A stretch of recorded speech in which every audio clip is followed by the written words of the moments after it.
Australia के द्वारा 10,000 ऊंटों को मारने हेतु लिए गए निर्णय को थॉमस हॉब्स के स्वाभाविक मानवीय स्वार्थ के दायरे तक सीमित रखना कितना उचित होगा? ये सुने ना आपने ऑस्ट्रेलिया में जो हो रहा है, इस फैसले के संदर्भ में बताए जा रहे कारण कितने न्यायोचित हैं। नंबर 1, उनकी वजह से संसाधनों जैसे कि पीने योग्य पानी में कमी आ रही है। नंबर 2, वे ग्लोबल वार्मिंग क्लाइमेट चेंज के लिए जिम्मेदार हैं क्योंकि 1 टन CO2 के बराबर मीथेन उत्सर्जित होती है। देखो 10,000 ऊंट जो वो मार रहे हैं, आपकी राय में एक दिन में दुनिया भर में भोजन के लिए कितने पशुओं की हत्या होती होगी? वो संख्या 10,000 से कम होगी या ज्यादा होगी? ज्यादा होगी। पर वो क्योंकि हमें दिख नहीं रही, उस पर बात नहीं चल रही, तो हमें खराब नहीं लग रहा। तो जितने पशु एक दिन में रोजाना दुनिया में मरते हैं वो संख्या 10,000 ऊंटों से कहीं ज्यादा ही है। अगर उसको लेकर हमारे मन में नैतिक का सवाल नहीं है तो इसको लेकर क्यों उठे? ये तो फिर भी किसी खास उद्देश्य के लिए हो रहा है, मानव सभ्यता को बचाने के लिए। तो बुरा है, पर जब भी गुड और बैड दोनों के बीच में तौलना हो ना, तो देखिए कि पड़ना किसका भारी है। और हम लोग ह्यूमनिस्ट एथिक्स को ही ज्यादा वैल्यू करते हैं, यानी वो नैतिक सिद्धांत जो मानव समाज के पक्ष में हैं उन्हीं को केंद्र में रखते हैं। ऊंटों को मारने के मामले में मेरी सहमति है कि ऊंटों को मारना इतना बुरा नहीं है। अगर किसी को मारना जरूरी हो जाए तो कोशिश होनी चाहिए कि उसकी मौत दर्दनाक ना हो, शांति से बिना पेन के उसको मारा जाए। अगर संभव है तो ये करना चाहिए। इससे बहुत आसान तरीका है। ऐसी बंदूकें आती हैं जो चिड़ियाघर वाले होते हैं या बाकी लोग होते हैं, जिन बंदूकों में आगे जो गोलियां हैं वो होती है केवल बेहोश करने के इंजेक्शन होते हैं। एक गोली मारिए, उससे वो बेहोश हो जाएगा, फिर दूसरी गोली मार दीजिए, मर जाएगा, बिना पेन के डेथ। और यूथेनेशिया इंसानों में तो अभी अलाउड नहीं है, मतलब भारत में अलाउड नहीं है। एनिमल्स के मामले में यूथेनेशिया खूब होता है, बहुत आराम से होता है। एक एग्जाम्पल मैंने अपनी आंखों के सामने देखा। एक पालतू हमारे पास डॉग था जो पहले उसका जीवन ऐसा हो गया था कि वो ठीक नहीं हो सकता था। तो मैंने देखा कि डॉक्टर ने बहुत शांति से, हमारी सहमति से 3 इंजेक्शन लगाने होते हैं। एक इंजेक्शन लगाया तो उससे उसका लीवर ने काम करना बंद कर दिया। पहले इंजेक्शन से नींद, एकदम नींद में चला गया। दूसरे इंजेक्शन से लीवर, तीसरे इंजेक्शन से ब्रेन। और मुश्किल से 5 मिनट के प्रोसेस में एकदम शांति से उसका जीवन समाप्त हुआ, क्योंकि उसके जीवन में कुछ बचा नहीं था। उसको मतलब तड़प के मरना था या शांति से मरना था, ये ऑप्शन बचा था। तो एनिमल्स में तो ऐसा होता ही है। तो अगर 10,000 ऊंटों को मारना जरूरी हो गया है किसी भी वजह से, तो मुझसे पूछेंगे तो मैं कहूंगा कि पेनलेस डेथ अगर हो सके तो वो एक अच्छा विकल्प है, उस पर कोशिश की जानी चाहिए। त्रुटिपूर्ण और त्रुटिविहीन अंतरात्मा का अंतर, अगर आपने किसी नैतिक सिद्धांत को ठीक से समझ के ठीक से अप्लाई किया है तो त्रुटिविहीन अंतरात्मा है, ट्रू कॉन्शियंस है। और यदि नैतिक सिद्धांत को समझ तो लिया लेकिन ठीक से उसका मूल्य नहीं समझा, केवल उसको रट लिया है और उसको यंत्र की तरह अप्लाई कर रहे हैं, तो फिर वो क्या हो जाएगा? वो त्रुटिपूर्ण अंतरात्मा हो जाएगी। जब हम साप्ताहिक बाजार या किसी दुकान से कोई सामान 100 ग्राम खरीदते हैं तो दुकानदार हमें उस सामान को हाथ से ही उठाकर दे देता है, जो कि सही के लगभग ही होता है। तो क्या यह प्रबुद्ध अंतरात्मा का सही उदाहरण है? ये प्रबुद्ध इंट्यूशन का एग्जाम्पल है, ये प्रबुद्ध कॉन्शियंस का नहीं है। एनलाइटेंड इंट्यूशन और एनलाइटेंड कॉन्शियंस का अंतर समझना पड़ेगा, क्योंकि इसमें नैतिक अनैतिक का पक्ष नहीं आया ना। जिस चीज में नैतिक अनैतिक का पक्ष नहीं आ रहा उसे कॉन्शियंस क्यों कहेंगे? ये कॉन्शियंस का मामला नहीं है। अगर ये मामला है तो केवल स्किल का मामला है, या अगर आपको इंट्यूशन कहना भी हो तो ये एनलाइटेंड इंट्यूशन है, या एक गहरी दक्षता है, स्किल है, न कि ये अंतरात्मा का मसला हुआ। निर्णय लेने का पहला चरण क्या होता है? 2 में से। पहला है प्राथमिकताओं को स्थापित करना, दूसरा है विशिष्ट लक्ष्यों को स्थापित करना। आप बताइए। देखो, अगर प्राथमिकता का मतलब है जीवन की प्राथमिकताएं, तो पहले वो होगा।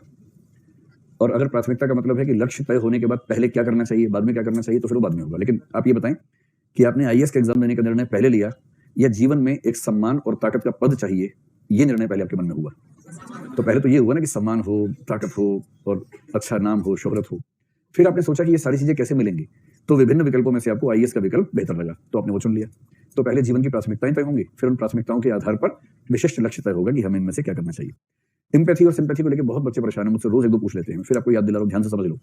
डेनियल गोलमैन के हिसाब से एम्पैथी का मतलब है दूसरे व्यक्तियों, प्राणियों या काल्पनिक चरित्रों की मनःस्थितियों को समझने की क्षमता। स्पष्ट एकदम। अगर आप केवल समझ पा रहे हैं और इन्वॉल्व नहीं हो रहे, दुखी नहीं हो रहे, तो भी एम्पैथी है, कोई दिक्कत नहीं है।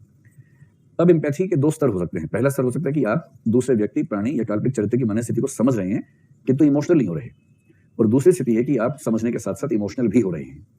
अगर आप इमोशनल भी हो गए तो इमोटिव एम्पैथी है, नहीं हुए तो कॉग्निटिव एम्पैथी है, और इमोटिव एम्पैथी का ही दूसरा नाम सिंपैथी है। तो यदि आप किसी दूसरे व्यक्ति, प्राणी या काल्पनिक चरित्र की मनःस्थितियों को केवल समझ पा रहे हैं तो एम्पैथी है। अगर साथ साथ महसूस भी कर पा रहे हैं तो ये एम्पैथी भी है, सिंपैथी भी है। एम्पैथी का दूसरा हिस्सा कौन सा? इमोटिव। तो इमोटिव एम्पैथी ही सिंपैथी है। ये है डेनियल गोलमैन के हिसाब से, जो कि ज्यादा अच्छा विचार माना जाएगा। अंतःप्रज्ञा और अंतरात्मा को अगर ऐसे लिखे तो क्या यह सही रहेगा? अंतःप्रज्ञा भावना के आधार पर चीजों को समझना, अंतरात्मा बुद्धि और भावना का प्रयोग। नहीं भाई, अंतःप्रज्ञा, इसे छठी इंद्रिय भी कहा जा सकता है। हाँ कहते हैं। इंट्यूशन को सिक्स्थ सेंस कहते हैं, इसमें कोई डाउट नहीं है। और एक फिल्म ही है सिक्स्थ सेंस नाम से, एक फिल्म है पूरी की पूरी इसी के बारे में है। और अंतरात्मा का लिखा है हृदय की बुद्धि है और बुद्धि का स्थायी भाव है। कविता अच्छी है, पर यह कहना कि ये कविता अच्छी है इसमें निहित है कि इसमें सिद्धांत ठीक तरीके से नहीं कहा गया है। तीसरा, अंतःप्रज्ञा, तथ्यों का बौद्धिक विश्लेषण इस प्रक्रिया में अनुपस्थित होता है, और इधर तथ्यों का बौद्धिक विश्लेषण होता है, यह आवश्यक नहीं है। किसने भेजा है? जुगल बाबू, आपकी हैंडराइटिंग लग रही है मुझे तो, आपका ही है ना? हीरो बन रहे थे, हाथ नहीं खड़ा कर रहे थे। नहीं, कहाँ से पढ़ा आपने? मेरे ख्याल से गलत बात है, ठीक है? तो मैं इससे सहमत नहीं हूँ, क्योंकि इंट्यूशन ही जब नैतिक क्षेत्र में आती है तो उसको हम कॉन्शियस कहें, वो ज्यादा ठीक है। हाँ, इंट्यूशनिज्म में दो तरह के लोग हैं। कुछ कहते हैं कि नैतिकता का फैसला इंट्यूशन जब करती है तो उसमें बुद्धि की भूमिका होती है, कुछ कहते हैं कि नहीं, वो मॉरल सेंस के रूप में होती है। तो जब हम इथिक्स वाला पढ़ेंगे हिस्सा टॉपिक नंबर 5, तब मैं इंट्यूशनिज्म पढ़ाते हुए दोनों विचार समझा दूंगा कि दो तरह के आंतरिक विभेद इस मामले में क्या है, वो हम समझ लेंगे। लंबा पत्र है, निर्भया के आरोपियों को फांसी क्यों दी जा रही है? क्योंकि कम वक्तों ने कहा नहीं ऐसा किया है। कई और मामले हुए, उनको फांसी नहीं दी गई, इसको क्यों फांसी दी जा रही है? तो ऐसा क्या है? मगर किसी और मामले में साबित नहीं हो पाया तो फिर फांसी कैसे देंगे? जैसे रेयान इंटरनेशनल की बात कर रहे हैं, जब साबित होगा तो फांसी हो जाएगी, साबित नहीं हुआ तो नहीं हुआ। और मैं आमतौर पर ये मान के चलता हूँ कि जुडिशियल, देखिए हमारे देश में फांसी जो होती है ना, कोई भी ऐसा अपराध जिसमें किसी व्यक्ति को 7 साल से ज्यादा की कैद हो सकती है या उम्र कैद और मृत्युदंड हो सकता है, ऐसे केस की शुरुआत हमेशा सेशन कोर्ट में होती है, उसके नीचे हो नहीं सकती है। और सेशन कोर्ट का मतलब है जिले का सबसे ऊंचा आपराधिक न्यायालय। ध्यान रखिएगा, अगर कोई ऐसा कृत्य किसी ने किया जिसमें अधिकतम सजा उम्र कैद मृत्युदंड आदि हो सकती है, वो छोटा जज नहीं देखता है, उसकी शुरुआती सेशन कोर्ट में होती है। और भारत के नए सिस्टम में सीआरपीसी 1973 जो 1 जनवरी 74 को लागू हुई थी, उस सीआरपीसी के बनने के बाद कोई भी criminal case highest session court में ही शुरू होता है, हाई कोर्ट में शुरू हो ही नहीं सकता है, सेशन कोर्ट से ही शुरू होगा।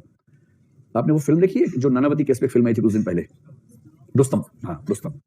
वो हमारे देश का आखिरी मामला था, वो मामला बड़ा हाई प्रोफाइल था, उसमें नेहरू, उनकी बहन विजयलक्ष्मी पंडित, वो हाई प्रोफाइल लोग भी उसमें समर्थन विरोध में शामिल हो गए थे। बहुत ही मतलब बड़ा मामला हो गया था मुंबई में, और वो भारत के अब तक के सबसे इंटरेस्टिंग केसेस में से एक माना जाता है। नानावती मामला है, उस पर कई फिल्में बन चुकी हैं, एक फिल्म ये भी है और भी फिल्में बनी है।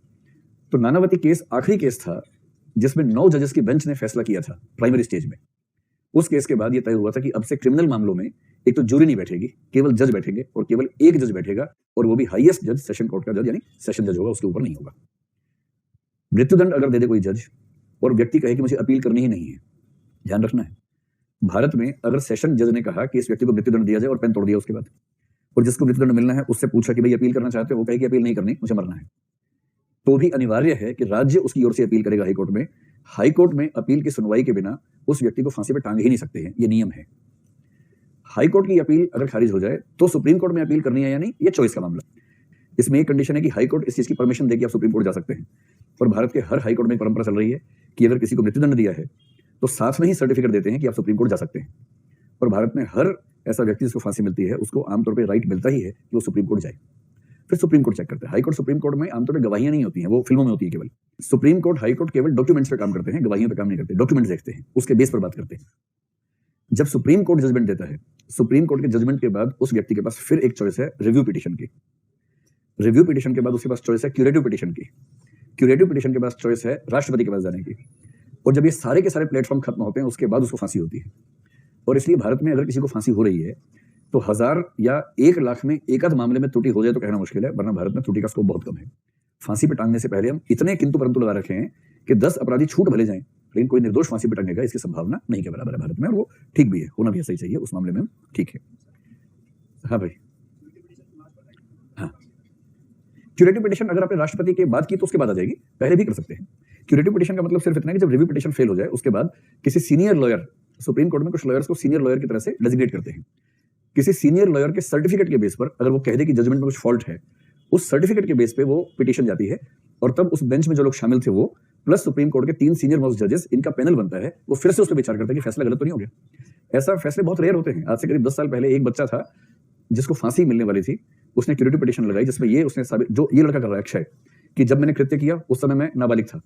भारत के इतिहास की पहली क्यूरेटिव पिटीशन इसी मुद्दे पर सफल हुई थी कि कृत्य करने के समय कृत्य करने वाले की आयु 18 साल से कम थी और उस बच्चे का मृत्युदंड कैंसिल हो गया था।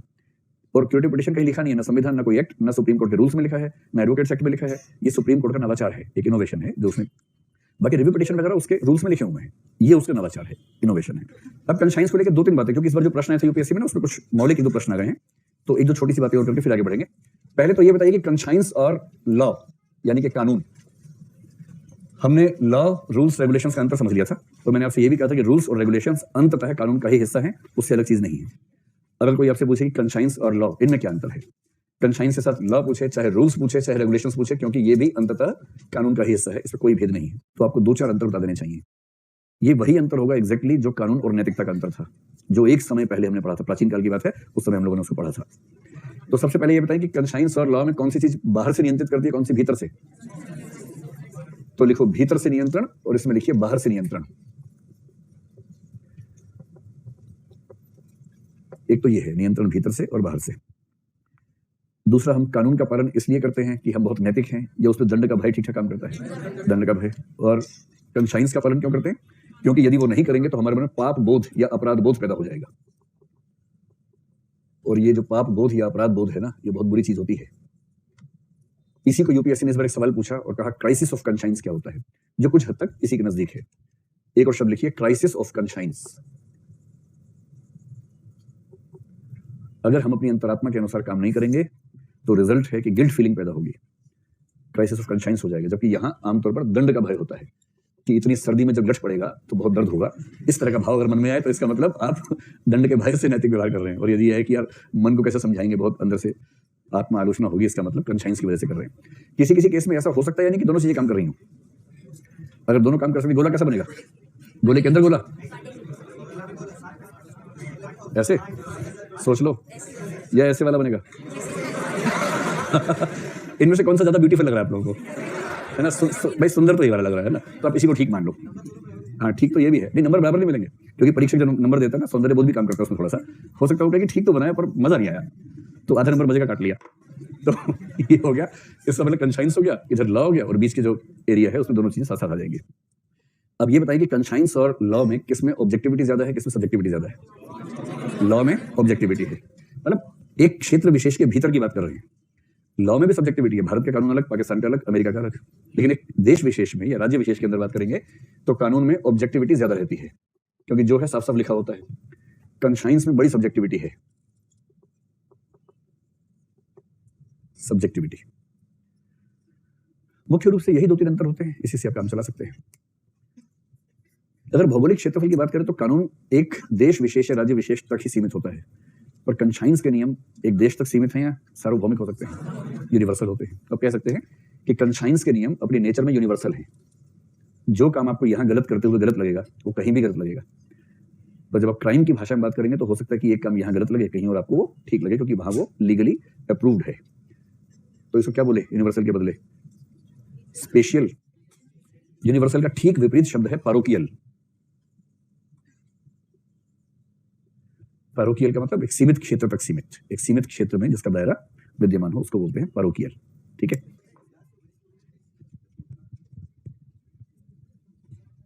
जी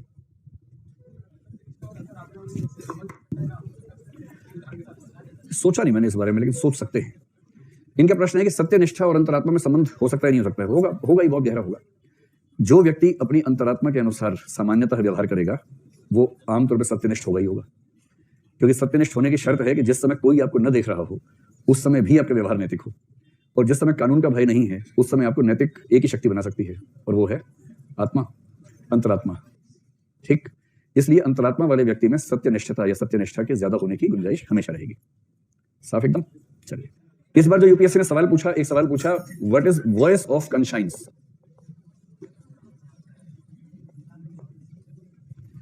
प्रश्न है अंतरात्मा की आवाज से आप क्या समझते हैं? मैं सिर्फ जानना चाह रहा हूं कि आप इसका उत्तर दे पाएंगे नहीं दे पाएंगे। अंतरात्मा की आवाज क्या है, यह प्रश्न पूछा है। तो what is the voice of conscience? मतलब एक तो बता देंगे कि जब हम किसी नैतिक दुविधा में फंसे होते हैं तो जो हमारे भीतर से आवाज आती है उसी को अंतरात्मा की आवाज कहते हैं। फिर आप बता देंगे कुछ ईसाई धर्मशास्त्री इसे ईश्वर की आवाज मानते हैं, जबकि सिगमंड फ्रॉइड ने माना है कि ये हमारे सुपर ईगो की आवाज है, नैतिक मन की आवाज है। ये सब बता देंगे ना? ठीक है, बहुत मन करे तो बताइए, इस आवाज में भी दो पक्ष हैं, एक सही गलत का ज्ञान, दूसरा सही करने के लिए अधिकार का प्रयोग, दबाव का प्रयोग। इस प्रश्न का दूसरा हिस्सा यह है कि आप अपनी अंतरात्मा की आवाज लगातार सुन सकें, इसके लिए आप क्या प्रयास करते हैं? तो वॉइस ऑफ कंसाइंस को सुनने के लिए क्या प्रयास करते हैं? सुनने के लिए प्रयास। तो अगर आपको अपनी अंतरात्मा की आवाज सुननी है, सुनते रहना है, तो उसके लिए क्या प्रयास करने होंगे? अपने आप बताओ ना। जैसे मान लीजिए मौलिक प्रश्न आ गया, इथिक्स में तो हमेशा आएंगे मौलिक प्रश्न, उसी समय कुछ पॉइंट सोचने होंगे आपको। और इन कक्षाओं का सार ये है कि 250 में से 200-220 नंबर के प्रश्न आपको रेडीमेड मिल जाए, बाकी 20-30 नंबर के सवाल तुरंत आप सोच के जवाब दे सके, क्योंकि इस पेपर में तो बड़ा अप्लाइड है ना सब कुछ। ये संभव नहीं है कि हर सवाल आपकी कॉपी में लिखा हुआ मिल जाए आपको। बताइए, प्रश्न ये है कि आप अपनी अंतरात्मा की आवाज सुन सकें या सुनते रह सकें, इसके लिए क्या क्या उपाय आप कर सकते हैं? आप चाहें तो 5 से 7 सेकंड का समय ले सकते हैं सोचने के लिए, और सोच के बता दीजिए। चलिए बताना शुरू कीजिए। हाँ, ये बताएंगे। एक तो इन्होंने बताया, मैं आप जो बोलेंगे मैं लिख लूंगा, बाद में देखेंगे सही कितना गलत कितना। एक कह रहे हैं चिंतन मनन प्रक्रिया, और ये मोहतरमा कह रही है ध्यान लगाएंगे।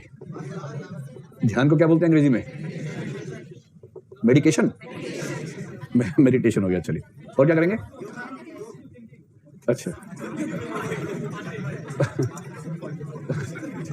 स्पेलिंग क्या लिखूं? पॉजिटिव की यही वाली है? अच्छा अच्छा अच्छा, चलिए। अंतरात्मा की आवाज को दबाया ना जाए, इसके लिए क्या करना होगा? मतलब मन में कुछ आए तो उसे दबाए नहीं, कह सकते हैं। थोड़ा और स्पष्ट बताइए। और हाँ, बहुत अच्छा एग्जांपल है, खुद से बातचीत करना, सेल्फ टॉक्स कहते हैं। खुद से बातचीत करना, करते रहना ठीक नहीं, करना ठीक है। जो दिन भर खुद से बात करेगा ना, फिर आपको उसे छोड़ के आना पड़ेगा, कंबल मिलेगा उसके बदले आपको फिर। खुद भाई दिन में देखो, दिन में कम से कम आधा घंटा निकाल लिया करो अपने आप से बात करने के लिए। अगर आप इतना नहीं निकाल पा रहे तो इसका मतलब मानसिक स्वास्थ्य, भावनात्मक स्वास्थ्य ठीक नहीं है। सार्थ की बात याद रखना हमेशा, if you are lonely when you are alone you are not in a good company. समझ नहीं आती है वाली बात। इसका भाव है कि जब आप अकेले हैं, यदि आप उस समय अकेलेपन से परेशान हैं, तो आप अच्छी संगति में नहीं हैं, यानी आप अपनी संगति को एंजॉय नहीं कर पा रहे हैं। सारी जो यात्रा है ना, बड़ा अच्छा वाक्य किसी का है, all the journey is from loneliness to solitude. इन दो शब्दों को ठीक से याद कर लो, कहीं किसी के ऊपर इंप्रेशन जमाना हो तो बता देना, अर्थ बस ठीक से नोट कर लेना। कहीं वो पूछे इसका मीनिंग बता, बोलो कि मीनिंग अभी नहीं बता सकते, लेकिन बात जबरदस्त है, लेकिन मीनिंग नहीं पता इसका। All the journey is from loneliness to solitude. Loneliness है अकेलापन, और सॉलिट्यूड है एकांत। आप कहेंगे ये तो पर्यायवाची है, तो मैंने पहली क्लास में कहा था कि दो शब्द पर्यायवाची होते ही नहीं, वो तो अपूर्ण, क्वाइन ने कहा था, शब्द जो होते हैं ना अपूर्ण समानार्थक होते हैं, इनकम्प्लीट सिनोनिम्स होते हैं। कंप्लीट सिनोनिमिटी एक कल्पना मात्र है। अकेलेपन का मतलब है कि जब आप किसी और के साथ नहीं है, इस बात से बेचैन है कि मैं अकेला क्यों। तो यदि आप अकेले होते ही बेचैन होने लगते हैं कि अरे कोई भी नहीं मेरे आसपास, अब मैं किससे बात करूं, मैं क्या करूं, अगर ये स्थिति है तो ये अकेलापन है। और सॉलिट्यूड का मतलब है आप अपने साथ हैं, आप अपनी कंपनी को एंजॉय कर रहे हैं, अपने आप से बात कर रहे हैं और मस्त हैं एकदम, आपको किसी की जरूरत ही नहीं है। बल्कि कोई आए तो आपको दखल देता हुआ लगता है, आपका मन करता है कोई आए ही नहीं 1-2 घंटे तक, मैं अपने आप से ठीक से संवाद कर लूं। अगर आपका मन हमेशा ऐसा करे तब चिंता की बात है, लेकिन एक सीमित समय के लिए करे प्रतिदिन, तो इसका मतलब आप अपने भीतर की हेल्थ के मामले में ठीक रहते हैं। तो सारी यात्रा अकेलेपन से एकांत की यात्रा है। इसलिए खुद से बातचीत करना बहुत बढ़िया उपाय माना जाता है। जहां में उसने बड़ी बात कर ली, जिसने खुद से मुलाकात कर ली, ऐसा एक शेर है, लिखो जल्दी से, शेर लिखो। जो वाह वाह करने वाले हैं ना, अवशेष हैं सामंतवाद के, लिखो जल्दी से। जहां में उसने, अब ये मत कहना कहां, जहां क्या होता है, जहां में संसार, जहां में उसने बड़ी बात कर ली, जिसने खुद से मुलाकात कर ली। ये शेर इथिक्स के पेपर मत लिखना, ये कहीं और के लिए बताया है। हाँ, ऐसे भी लिख सकते हो, या कहीं सुनाने का मौका मिले, उससे 2-4 नंबर बढ़ रहे हैं वहां पे सुना दीजिएगा, शायद कृपा आ जाए। ठीक है। इसके बाद खुद से बातचीत करने का एक और तरीका है डायरी राइटिंग। तो लिखो, डायरी लिखना, और डायरी से लिखना जो क्रिटिकल हो, सिर्फ लफाजी नहीं, सिर्फ इमोशंस की वॉमिटिंग नहीं करनी है, सेल्फ इवेल्युएशन करते हुए डायरी, जिसमें आप सेल्फ इवेल्युएशन भी करें। उससे अंतरात्मा की बात सुनने का स्कोप बना रहता है। इसके बाद एक तरीका और है, जो लाइक माइंडेड लोग हैं उनसे संवाद करते रहना। लाइक माइंडेड का मतलब जिनका व्यक्तित्व आपसे मिलता जुलता है, जिनकी नेचर आपसे मिलती जुलती है, उनसे मिलते रहना। तो लाइक माइंडेड व्यक्तियों से संवाद, क्योंकि उनसे बात करेंगे तो आपकी बहुत सारी दुविधाएं अपने आप खत्म हो जाएंगी, क्योंकि वो भी लगभग उसी प्रोसेस, उसी चैलेंज से गुजर रहे हैं जिससे आप गुजरे हैं, तो दुख कम हो जाता है। एक होता है कि बहुत प्रसिद्ध कथन है, निंदक नियरे राखिए। सुने आपने? देखो, कोई अगर आपकी आलोचना करता हो ना, आप उसको थैंक यू बोलिए हमेशा। जैसे को बोले कि तुम्हारे अंदर ये कमी है, ये कमी है, ये कमी है, बोलो थैंक यू यार, ये ढूंढवाने के लिए कहां जाना पड़ता, फ्री में सारा मुझे पता लग गया, सेल्फ इवैल्यूएशन हो गया, पूरा अप्रेजल पता लग गया। तो कुछ ऐसे आलोचक जो स्वस्थ बुद्धि के लोग हो, जो केवल छिद्रान्वेषण ना करते हो। लेकिन देखिए, आलोचक का फायदा पता क्या होता है, क्योंकि हम लोगों में खास टेंडेंसी होती है, उसको बोलते हैं नार्सिसिज्म। नहीं, नार्सिज्म थोड़ा होता है, नार्सिसिज्म होता है, NARCISSISM। ठीक है, मेरे तो करोड़ ठीक लग जाता है। देखिए, नार्सिसिज्म, और जो व्यक्ति इस तरह का उसको बोलते हैं नार्सिसिस्ट। नार्सिसिज्म का मतलब है आत्ममुग्ध रहना, आत्ममुग्धता। और व्यक्तियों के साथ ये संकट होता है कि वो अगर उनको दुनिया में तारीफ मिलने लग जाए तो वो आत्ममुग्धता की अवस्था में चले जाते हैं। जिस व्यक्ति को ये लगने लगे कि वो हर चीज परफेक्ट है, उसमें कोई कमी नहीं है, उसको बोलते हैं कि वो नार्सिसिस्ट है। जो अपनी तारीफ में कसीदे पढ़ता रहे, अपनी निशान बढ़ाता रहे, वो नार्सिसिस्ट है। आत्मश्लाघा, आत्म प्रशंसा, आत्ममुग्धता, ये स्थिति। इस व्यक्ति का सबसे बड़ी समस्या है कि उसकी अंतरात्मा मर गई है, वो सुन नहीं पा रहा सही बात। ऐसे व्यक्ति को ठीक करने का एक ही तरीका है, कुछ आलोचक उसके आसपास हों, आलोचक क्या करेगा, 50 कमियां निकाल के बताएगा, उन 50 में से कम 2 या 3 ठीक भी होंगी, 47-48 मानी जबरदस्ती उसने बता दी। पर कोई ईमानदार व्यक्ति अपनी 50 आलोचनाएं सुनेगा ना, उनमें से 2-3 को टटोल के मान लेगा, हाँ ये गलती तो है, कभी ध्यान नहीं दिया, और फिर वो उन 2-3 गलतियों पे काम करेगा कि वो उसके व्यक्तित्व में ना रहे, उन्हें सुधार लेगा। इसलिए एक स्वस्थ आलोचना, आत्म आलोचना तो डायरी में हो जाती है, लेकिन जो दूसरा व्यक्ति आलोचना करे तो स्वस्थ आलोचक अपने आसपास रखिए जो आपको कॉग्निटिव डिसोनेंस के लेवल पर ले जाए, आपको तड़पा दे, आपकी कमियां इस तरह से उजागर करे कि आप मजबूर हो जाएं या तो खुद को ठीक करने के लिए या कुछ और ऐसा करे जिससे दबाव मन का कम हो जाए। बस काफी है, इतना कर लेंगे तो आप अपनी अंतरात्मा की आवाज सुन पाएंगे। एक बेसिक बात जो इन सबसे अलग है, जब भी आपको खुद से बात करनी हो, पहली शर्त है बाहरी दबावों से मुक्त हो जाना। जो आप कह रही थी ना, उसको इस भाषा में कहते हैं एक्सटर्नल प्रेशर से मुक्त होकर चिंतन करना, बाहरी प्रभावों से मुक्त होकर चिंतन करना। सबसे मुश्किल तब होगा जब दो विरोधी व्यक्ति, आपके दोनों नजदीकी व्यक्ति हैं, अपना अपना पक्ष रख रहे हैं, आपसे चाहते हैं कि आप उनका पक्ष लें। अगर आपने किसी की बात सुनने के तुरंत बाद फैसला किया तो फैसला आपका किसी पक्ष में झुका हुआ होगा। सबसे अच्छा है कि सुनिए और बोलिए फैसला कल होगा। दूसरे को सुनिए, कम से कम 2-3 घंटे का समय लेकर दोनों से अलग होकर अकेले बैठकर चिंतन मनन कीजिए, उसके बाद फैसला कीजिए। और उस पूरे चिंतन मनन में दोनों पक्षों द्वारा कही गई वो बातें जो अनावश्यक है उनको दिमाग से निकालिए। उसके बाद जो आपका मन कहेगा वो एनलाइटन तरीके से कहेगा, उस बात को सही मानकर फैसला कर दीजिए। स्पष्ट हुआ? सामाजिक अध्यात्म मतलब हो सकता है, लेकिन देखो ऐसा आंसर लिखो जो परीक्षक समझ सके। परीक्षक का सही तरह ऊंचा नहीं होता है, अपना स्तर वहां तक ले जाना पड़ेगा ताकि परीक्षक भी समझे। ये कह रहे हैं सक्रिय सामाजिक अध्यात्म। मैं कोशिश करके अनुमान कर पा रहा हूं आप क्या कहना चाह रहे हैं, लेकिन जरूरी नहीं है कि परीक्षक उतनी कोशिश करे, क्योंकि उसको 90 रुपए ही मिलेंगे, कोशिश करेगा तो भी, नहीं करेगा तो भी। और वो इस मूड में आता है कि मैं क्यों कोशिश करूं, छोड़ो ये नहीं बनेगा कोई और बन जाएगा, ये उसको क्या फर्क पड़ता है इस बात से।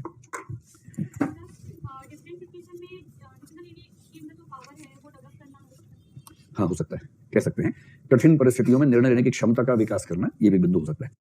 2-3 कथन लिखवाना चाह रहा हूँ कॉन्शियस पे। कॉन्शियस पे हर साल सवाल आ रहे हैं क्या दो, वो कथन मुझे कुछ मिले बड़े प्यारे प्यारे से, आप भी लिख लीजिए कॉन्शियस पर। अंतरात्मा के बारे में कुछ महान व्यक्तियों के कथन लिखिए। पहला कथन लिखिए, महात्मा गांधी, राष्ट्रपिता सबसे ऊपर है, महात्मा गांधी का लिखिए। अंतरात्मा से जुड़े मामलों में, अंतरात्मा से जुड़े मामलों में इस बात से कोई फर्क नहीं पड़ना चाहिए कि बहुमत की राय क्या है। इस बात से कोई फर्क नहीं पड़ना चाहिए कि बहुमत की राय क्या है। तो अंतरात्मा से जुड़े मामलों में इस बात से कोई फर्क नहीं पड़ना चाहिए कि बहुमत की राय क्या है। दूसरा, अंतरात्मा की अदालत, यह भी गांधी जी का है। देखो, अंतरात्मा की अदालत दुनिया की किसी भी अन्य अदालत से ऊंची है। अंतरात्मा की अदालत दुनिया की किसी भी अदालत से ऊंची है और उसके फैसले सबसे पवित्र हैं, और उसके फैसले सबसे पवित्र हैं। फिर एक कथन लिखो एल्बर्ट आइंस्टीन का। आइंस्टीन था कि आइंस्टाइन था, जो भी था, है ना, आइंस्टीन, हम तो आइंस्टीन जानते हैं। लिखिए आइंस्टीन का लिखिए, अपनी अंतरात्मा के विरुद्ध कोई निर्णय मत कीजिए। अपनी अंतरात्मा के विरुद्ध कोई निर्णय मत कीजिए, चाहे राज्य ही आपसे ऐसी उम्मीद क्यों ना करे। चाहे राज्य ही आपसे ऐसी उम्मीद क्यों ना करे।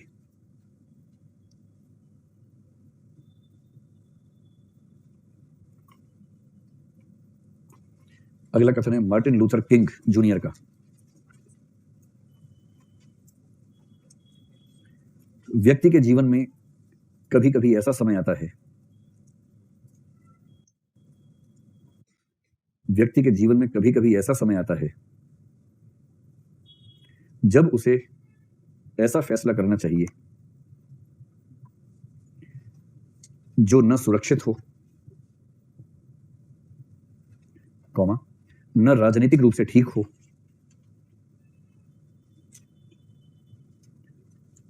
और न ही बहुमत की राय से सुसंगत हो, और न ही बहुमत की राय से सुसंगत हो। इतना ही काफी होना चाहिए कि वह फैसला उसकी अंतरात्मा का फैसला है।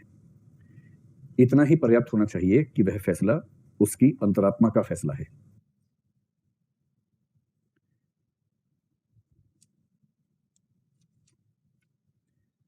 दोबारा बोल दे। अच्छा, पूरा तो मैं तो इंग्लिश में लिखा, मैं तो अनुवाद करके बोल रहा हूं। दिखाइए क्या लिखा है आपने, पूरा बोल देते हैं। व्यक्ति के जीवन में कभी कभी ऐसा समय आता है जब उसे ऐसा फैसला करना चाहिए जो न सुरक्षित हो, न राजनीतिक रूप से ठीक, और न ही बहुमत की राय से सुसंगत। यहां तक हो गया, सेमीकोलन या पूर्ण विराम। इतना ही पर्याप्त होना चाहिए कि वह उसकी अंतरात्मा का फैसला है। ठीक है। अंतिम है एच जे लास्की या हेराल्ड जे लास्की। इनकी पुस्तक का नाम क्या था? The risk of obedience. तो लिखिए, पुस्तक का नाम आज्ञा पालन के खतरे। एच जे लास्की, पुस्तक है आज्ञा पालन के खतरे, और उसमें एक वाक्य लिखिए, मैं राज्य के आदेशों का सम्मान तभी तक करूंगा, मैं राज्य के आदेशों का सम्मान तभी तक करूंगा जब तक मुझे राज्य की ओर से नैतिक पर्याप्तता, इस नैतिक पर्याप्तता को ब्रैकेट में अंग्रेजी में भी लिखना होगा। क्या लिखेंगे? Moral adequacy.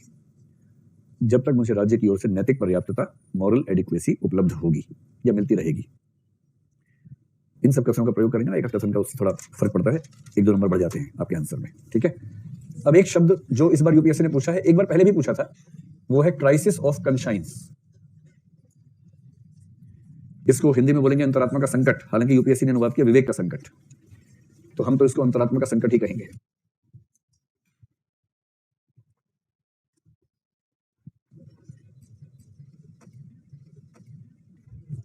देखो, क्राइसिस ऑफ कंसाइंस, मान लीजिए कि आपने इतना ही पढ़ा और पेपर देने गए तो वहां प्रश्न आया कि क्राइसिस ऑफ कंसाइंस क्या है, और आप सोचेंगे तो पढ़ाया ही नहीं।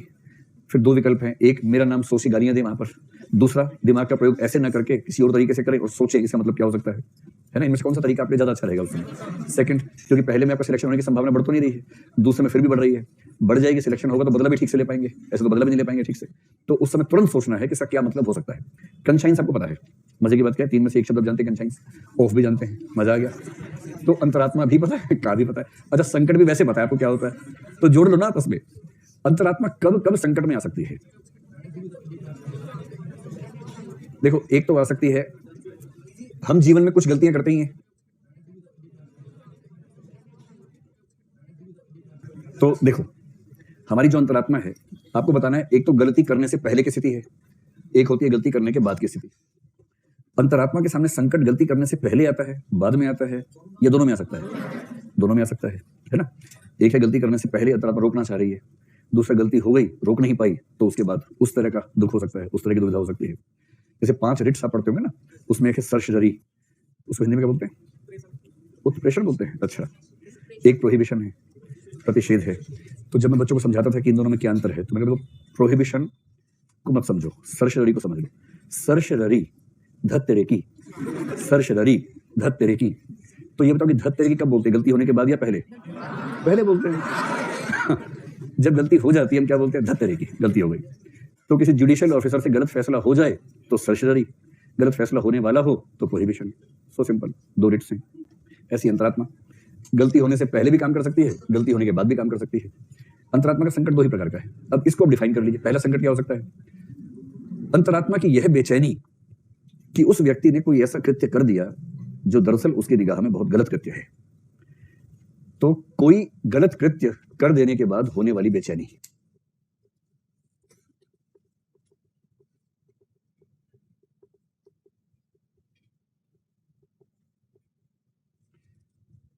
जिसको आप गिल्ट फीलिंग कह सकते हैं, पाप बोध कह सकते हैं। इसी को गिल्ट फीलिंग, पाप बोध, अपराध बोध या अपराध भावना, ये सब शब्द कहते हैं। चाहे वो गलत कृत्य जानबूझ के हुआ हो, चाहे अनजाने में हुआ हो, पर हो गया आपसे। और अगर जाने या अनजाने में कोई गलत कृत्य हो गया तो उसके बाद अंतरात्मा जो आपको तड़पाएगी उसको बोलेंगे क्राइसिस ऑफ कंसाइंस। दोनों स्थितियां हो सकती हैं, जानबूझकर या अनजाने में। ठीक, एक तो ये स्थिति है। अब अपने अपने जीवन से एग्जांपल सोच लीजिएगा, क्योंकि इसे हर आंसर में एग्जांपल देना ही देना है, उसके बिना काम नहीं चलेगा। कभी ऐसा हुआ कि आपने सोचा नहीं था, आपने किसी व्यक्ति से कुछ कहा, सामान्य रूप से कहा, उसने उस बात को ज्यादा ही सीरियसली ले लिया और कुछ ऐसा कर दिया कि आप आज तक दुखी हैं कि आपके न चाहते हुए भी आपकी वजह से क्या हो गया। ऐसा हो सकता है ना। किसी के साथ तो बड़ा बुरा हो जाता है कि आपने किसी को सामान्य भाव में कुछ कहा और वो व्यक्ति उस चीज को झेल नहीं पाया, उसका हार्ट फेल हुआ, उसकी मृत्यु हो गई। सीरियसली ऐसा हो सकता है, जबकि आपने जो बात कही है वो उतनी बड़ी बात नहीं थी, पर संयोग था कि उसके हेल्थ के पैरामीटर्स उस दिन ऐसे पॉइंट पर थे कि उस दिन हल्का सा भी झटका झेलने की हालत में वो नहीं था। आपको ये नहीं पता था, आपने एक सामान्य बात कही जो कह सकते थे, जो विरोध की बात थी। उसने विरोध की बात सुनी, उसको तनाव हुआ, पर उस दिन वो तनाव झेलने की हालत में नहीं था, उसकी मृत्यु हो गई। और उसके बाद बाकी लोगों को अगर पता है कि आपके मैसेज के बाद ये हुआ है, फिर तो सारा समाज मिलकर आपका हिसाब बराबर करेगा। अगर नहीं पता है तो आप गिल्ट फीलिंग से दबे रहेंगे, किसी और को तो नहीं पता, पर आपको पता है कि आपसे ऐसा हुआ है। ऐसा कोई एग्जाम्पल सोच लीजिएगा जिसमें किसी व्यक्ति को नुकसान हो गया हो, आपके जाने अनजाने किसी भी तरह से हुआ हो। दूसरा हो सकता है गलत कृत्य करने से पहले, और गलत कृत्य करने से पहले की जो स्थिति होगी उस स्थिति को आप कह सकते हैं कि आप नैतिक दुविधा में हैं। कोई गलत कृत्य करने वाले हैं या आपसे अपेक्षा है, आप कोई गलत कृत्य करने वाले हैं या ऐसी सिचुएशन में फंस गए हैं कि गलत कृत्य करना ही पड़ेगा, बचने का स्कोप नहीं है, उस समय जो अंतरात्मा तड़पेगी बहुत बुरी तरह से, उसको भी कहते हैं क्राइसिस ऑफ कंसाइंस। ठीक। और कुछ लोग एक तीसरी व्याख्या भी करते हैं। अच्छा, अगर मैं कहूँ कि सेकंड वाला जो है बेसिकली वही है जिसको हमने एथिकल डायलेमा कहा था। पहले वाला डायलेमा नहीं है, समझ पा रहे हैं? पहले वाला डायलेमा नहीं है, गलती हो गई उसका दुख है, बेचैनी है। दूसरे वाले में डायलेमा है कि आपको कुछ गलत कृत्य करना है और आपकी अंतरात्मा तैयार नहीं हो रही है, तो इस सिचुएशन को आप एथिकल डायलेमा कहकर भी या उससे जोड़कर भी काम चला सकते हैं। एक तीसरी स्थिति जिसको एथिकल डायलेमा का हिस्सा मान सकते हैं, गलती हो चुकी है, अब विकल्प दो हैं आपके पास। अपराध बोध से आप भरे हुए हैं, परेशान हो रहे हैं। एक तरीका ये, अच्छा दूसरे व्यक्ति को या दूसरे व्यक्तियों को ये पता नहीं है कि आपसे गलती हुई थी, आपको पता है कि आपसे गलती हुई है, उसका नुकसान इसको झेलना पड़ रहा है। तो एक डायलेमा ये होता है कि आप खुद उस गलती को अपने सिर पर लें, घोषणा करें, स्वीकार करें, या उस गलती पर पर्दा पड़ा है तो पर्दा पड़ा ही रहने दें। तो गलती को स्वीकार करना और हो सके तो उस व्यक्ति की क्षतिपूर्ति जितनी हो सके स्वीकार करना, क्षतिपूर्ति करना, ये करना है या नहीं करना है, ये एथिकल डायलेमा, इसको भी क्राइसिस ऑफ कंसाइंस कह देते हैं। तो क्राइसिस ऑफ कंसाइंस का सबसे बेसिक मतलब पहले वाला है। इसकी जब ब्रॉड एक्सप्लेनेशन करेंगे तो सेकंड वाला भी आ जाएगा, और पहले वाले की व्याख्या में आगे बढ़ेंगे तो तीसरे वाला भी आ जाएगा कि उस केस में हमें क्या करना चाहिए। यहाँ तक स्पष्ट हो गया? किसी की भावना को ठेस पहुंचाना क्राइसिस ऑफ कंसाइंस है। जानबूझकर किसी भावना को ठेस पहुंचाना क्राइसिस ऑफ कंसाइंस है, या पहुंचाने के बाद जो नहीं, पहुंचाना नहीं है क्राइसिस ऑफ कंसाइंस, पहुंचाने के बाद की जो गिल्ट फीलिंग है वो क्राइसिस ऑफ कंसाइंस है। स्पष्ट हुआ एकदम? जैसे कि रैगिंग करते समय किसी ने जानबूझ के किसी की रैगिंग की, हाँ, और वो व्यक्ति इस कंडीशन में था कि उसने सुसाइड कर लिया। और वो मर गया। रैगिंग की आपने किसी की? रैगिंग नहीं की। ये कह रही कि किसी ने रैगिंग की कॉलेज में, जिस व्यक्ति की रैगिंग सिंपल की, पर वो व्यक्ति उस समय कमजोर मनस्थिति में था, उसने सुसाइड कर लिया। उसके बाद उसको सजा हो गई, जो व्यक्ति था जिसने की थी, सजा तो जो होगी सो होगी, वो दंड का मामला हो गया। और वहाँ पे उससे पहले जो हो रहा है उसकी बात हम कर रहे हैं। उसके बाद जब उसे जेल भेज दिया गया तो उसने वहाँ पे सुसाइड करने की कोशिश की। पूरे प्रश्न का सार ये है कि अगर दंड देने के समय ये समझ में आए कि अपराधी को गिल्ट फीलिंग है, तो क्या गिल्ट फीलिंग को देखते हुए सजा की मात्रा कम की जानी चाहिए या नहीं? इसका उत्तर है हाँ। अगर जज को ये ईमानदारी से महसूस हो कि व्यक्ति ने गलती की है, उसके बाद उसको रियलाइज कर रहा है, सुधरना चाहता है, और ये गलती इंटेंशनल नहीं थी, उसको दोहराएगा नहीं, उसने रियलाइज कर लिया है, तो न्याय का सिद्धांत ये भी है कि यदि कोई व्यक्ति सुधरने को तैयार है तो उसको सुधरने का मौका यथासंभव मिलना चाहिए। चलिए, अब मुझे सिर्फ ये बताइए कि अगर ऐसी सिचुएशन आ जाए, ये सिचुएशन केवल पर्सनल लाइफ में आएगी या सिविल सर्वेंट की लाइफ में भी आएगी? दोनों की लाइफ में आ जाएगी। तो जल्दी से दो तरफ बनाओ, पर्सनल लाइफ और सिविल सर्वेंट की या एडमिनिस्ट्रेटिव लाइफ। क्योंकि प्रश्न शायद ये भी था, ये क्या होता है, इससे बाहर कैसे निकल सकते हैं। तो इसको एडमिनिस्ट्रेटिव लाइफ कह लीजिए। एक सिविल सर्वेंट के जीवन में ये किस तरह से काम करेगा, ठीक है। अच्छा, पर्सनल लाइफ में तो पर्सनल क्राइसिस होते रहते हैं बहुत सारे, हम उसके एग्जांपल लेने की जरूरत नहीं है। तो बहुत सारे प्रसंग लिख के छोड़ दीजिए, जिस भी प्रसंग में गलती हो जाए या गलती होने की संभावना है। तो बहुत सारे प्रसंग, एक तरफ लिखिए गलती हुई, दूसरी होने वाली है, और दोनों स्थितियों में अंतरात्मा थोड़ा परेशान तो करती ही है। विशेष रूप से अंतरात्मा परेशान तब ज्यादा करती है जब डाउटफुल कंसाइंस होती है ना, जब दोनों पक्षों में ऑलमोस्ट इक्वल वेटेज है कि आप ये करें या वो करें, उस समय उसकी तरफ ज्यादा रहती है। सरकारी नौकरी करते हुए ये क्राइसिस ऑफ कंसाइंस कैसे कैसे आ सकता है? 3-4 सिचुएशन सोच के देखिए। पहली स्थिति हो सकती है कि आप सरकार का काम कर रहे हैं, सरकार ने कोई ऐसी पॉलिसी बनाई जिससे आप गहरे स्तर पर असहमत हैं, किंतु उस पॉलिसी को इंप्लीमेंट करने की जिम्मेदारी आपको ही दी गई है। ऐसा होता है, सरकारी जीवन में कई बार होता है। तो एक व्यक्ति के तौर पर आपकी कंसाइंस जिस पॉलिसी से असहमत है, उस पॉलिसी को इंप्लीमेंट करने की जिम्मेदारी आपके हाथों में। असहमत किंतु लागू करने की जिम्मेदारी। सिविल सेवक बनना मजाक नहीं है, ऐसी ऐसी चीजें झेलनी पड़ती हैं उसके बाद बहुत बड़ी मात्रा में। दूसरी बात, ऐसा हो सकता है कि किसी मंत्री या वरिष्ठ अधिकारी का दबाव आपके ऊपर बहुत ज्यादा हो, और वो दबाव किस चीज के लिए हो? कोई गैर कानूनी काम या भ्रष्ट काम करने के लिए। मंत्री या वरिष्ठ अधिकारी का दबाव अनुचित कार्य करने के लिए। भाई अच्छे काम के लिए दबाव क्यों बनेगा? आप 100 अच्छे काम कर रहे हैं जिले में, अगर मंत्री की बात नहीं मानी कुछ मामलों में तो ट्रांसफर हो जाएगा। ट्रांसफर ऐसे पद पर जिस पद पर आप कुछ बड़ा काम कर नहीं पाएंगे। तो कई लोग बीच का रास्ता निकालते हैं कि यार 100 अच्छे काम कर रहे हैं तो 1-2 मामलों में इनके पाप में शामिल होने में कोई दिक्कत नहीं है, उतने ही गुना 100 से करके अच्छे काम और कर दूंगा, ताकि वैकल्पिक तरीके से कुछ तो संतोष चाहिए ना अपने लिए। तो एक तरीका ये हो सकता है। क्या कभी ऐसा हो सकता है कि आप सिविल सेवक के तौर पे किसी रूल के तहत काम करें और आपको साफ साफ समझ में आ रहा है कि उस इंडिविजुअल केस में वो रूल न्याय कर नहीं पा रहा है, रूल के तहत काम करना है किंतु न्याय नहीं हो पा रहा और डिस्क्रिप्शन आपके पास है नहीं, न्याय नहीं हो पा रहा और विवेकाधीन शक्ति आपके पास है नहीं। इस पर एक केस स्टडी यूपीएससी ने पूछी है, मतलब इसी सिचुएशन पे, जैसे आप एक अधिकारी हैं और वृद्धों के लिए कोई स्कीम आई है सरकार की, आप उस स्कीम को देख रहे हैं। जो नियम है उसके तहत बताया कि इसके लाभार्थी या बेनिफिशियरीज वही होंगे जिनके पास एक लिस्ट ऑफ डॉक्यूमेंट्स है, उनमें से कुछ डॉक्यूमेंट्स होंगे तो वही उसके लाभार्थी हो सकते हैं।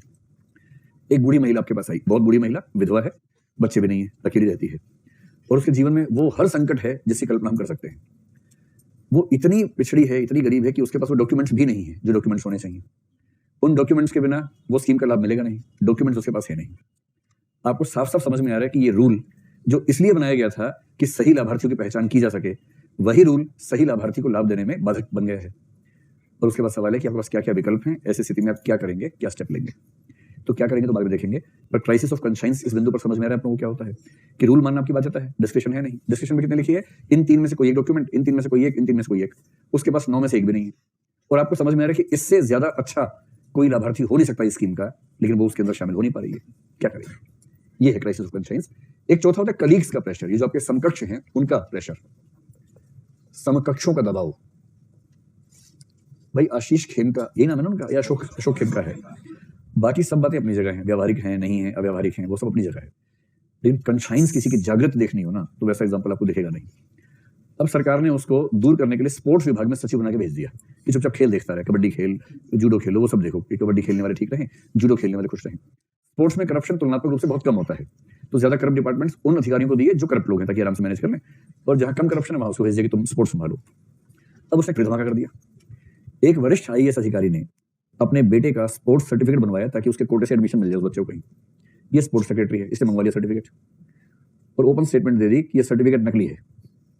अब सीनियर आईएएस ऑफिसर है, उसके बेटे का सर्टिफिकेट है, दूसरा आईएएस ऑफिसर खुल के बोल रहा है ये नकली है, हम इस पे एक्शन लेंगे। इसके लिए क्या चाहिए, जिगर चाहिए, जिगर, जिगरा चाहिए, जिगरा। र में वो बात नहीं जो रा में है, जिगरा। क्योंकि इस आदमी के हाल पता क्या होगा, जैसे बैचमेट्स की पार्टी हुई, ये जैसे घुसता होगा सब साइड में जाते होंगे, इससे कोई बात ही नहीं करता होगा, क्योंकि बैचमेट्स को भय होता होगा कि आपस में हंसी मजाक भी करेंगे, कल केस कर देगा हमारे खिलाफ ही। इतना ईमानदार आदमी दोस्तों में ठीक नहीं रहता है, वैसे दूर रहे ठीक रहता है, दोस्तों की दुनिया में ऐसा ईमानदार आदमी हो तो कैसे उससे कोई बात करेगा। पर वो जागृत अंतरात्मा का आदमी है, समकक्षों का दबाव। और अगर आपकी अंतरात्मा जागृत है तो आपके दोस्त, आपके समकक्ष आपका जीना मुश्किल कर देंगे। अगर एक बैच का एक अधिकारी शानदार काम करता है ना, तो उस बैच के बाकी सभी अधिकारियों पर सवाल उठने लग जाता है कि तुम लोग निकम्मे क्यों आए थे सर्विस में भाई, जब वो इतना शानदार काम कर सकता है, आप क्यों नहीं कर सकते। सारे कलेक्टर, सारे एसपी दुनिया भर की सुविधाओं का भोग कर रहे हैं। एक एसपी या कलेक्टर ने घोषणा कर दी कि इतनी सुविधाएं नहीं चाहिए, मेरे घर पर 20 नौकर क्यों होने चाहिए, आज से मेरे घर पर केवल 1 या 2 लोग काम करेंगे, बाकी किसी की जरूरत नहीं है, वो जिले में किसी और काम में हेल्प करेंगे, मेरे घर पे काम नहीं करेंगे। मुझे ड्राइवर 4 ड्राइवर नहीं चाहिए, 1 ड्राइवर काफी है, मैं खुद भी ड्राइव कर लेता हूँ, कभी होगा तो मैं खुद चला लूंगा, मुझे 4 ड्राइवर नहीं चाहिए, सरकार के संसाधन कम खर्च होने चाहिए। मान लीजिए कोई ऐसे स्टेटमेंट दे दे। अब उसके जो बाकी कलीग्स हैं, उसी के बैचमेट्स हैं जो अलग जिलों में कलेक्टर्स वगैरह हैं, वो इसका सम्मान करेंगे और उसे ढूंढेंगे कहां पर है और ढूंढ के सुताई करेंगे इसकी कि तेरे चक्कर में जो सारे लाभ मिले हुए थे सारे खत्म हो गए। इसको बोलते हैं कलीग्स का प्रेशर। जब आप अंतरात्मा से कोई अच्छा काम करेंगे, जैसे सुविधाएं कम करेंगे अपनी,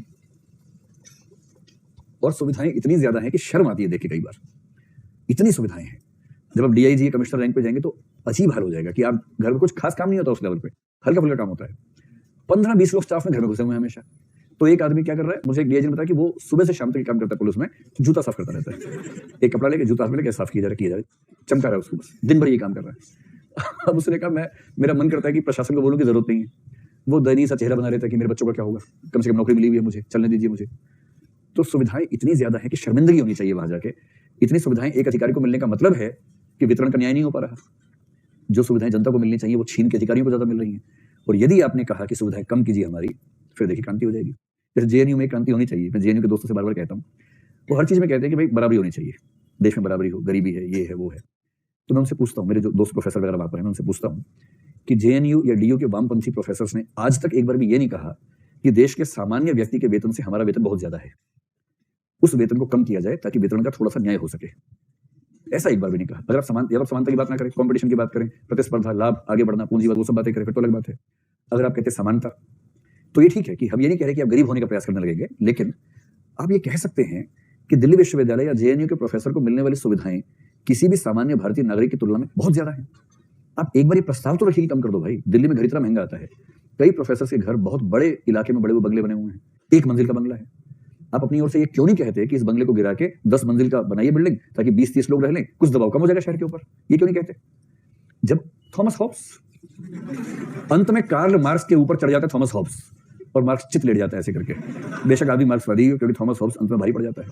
ये सब सवाल तो उठते हैं ना। और अगर किसी ने, ऐसे लोग हैं, 1-2 लोग ऐसे होते हैं जो सवाल उठाते हैं, कहते हैं कि भाई हम सब प्रोफेसर हैं, इतना वेतन हमें क्यों मिलना चाहिए? और मार्क्सवादी प्रोफेसर कह रहे हैं, और बाकी मार्क्सवादी प्रोफेसर क्या कह रहे हैं उसको, ये जयचंद जो है ना, विभीषण जो है ना, यही बर्बाद करेगा, चुप रह। ऐसे करते हैं।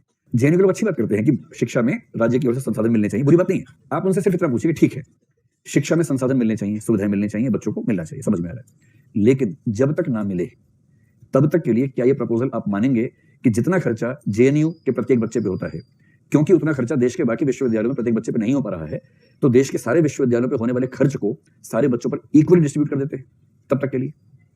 आप प्रस्ताव देकर देखिए एक बार। किसी किसी विश्वविद्यालय में एक बच्चे पर होने वाला खर्चा लाखों रुपए में जाता है 3-4 साल में, पूरे प्रोसेस में, और कहीं कहीं वो मात्रा हजारों में आती है। करके देखिए बराबर।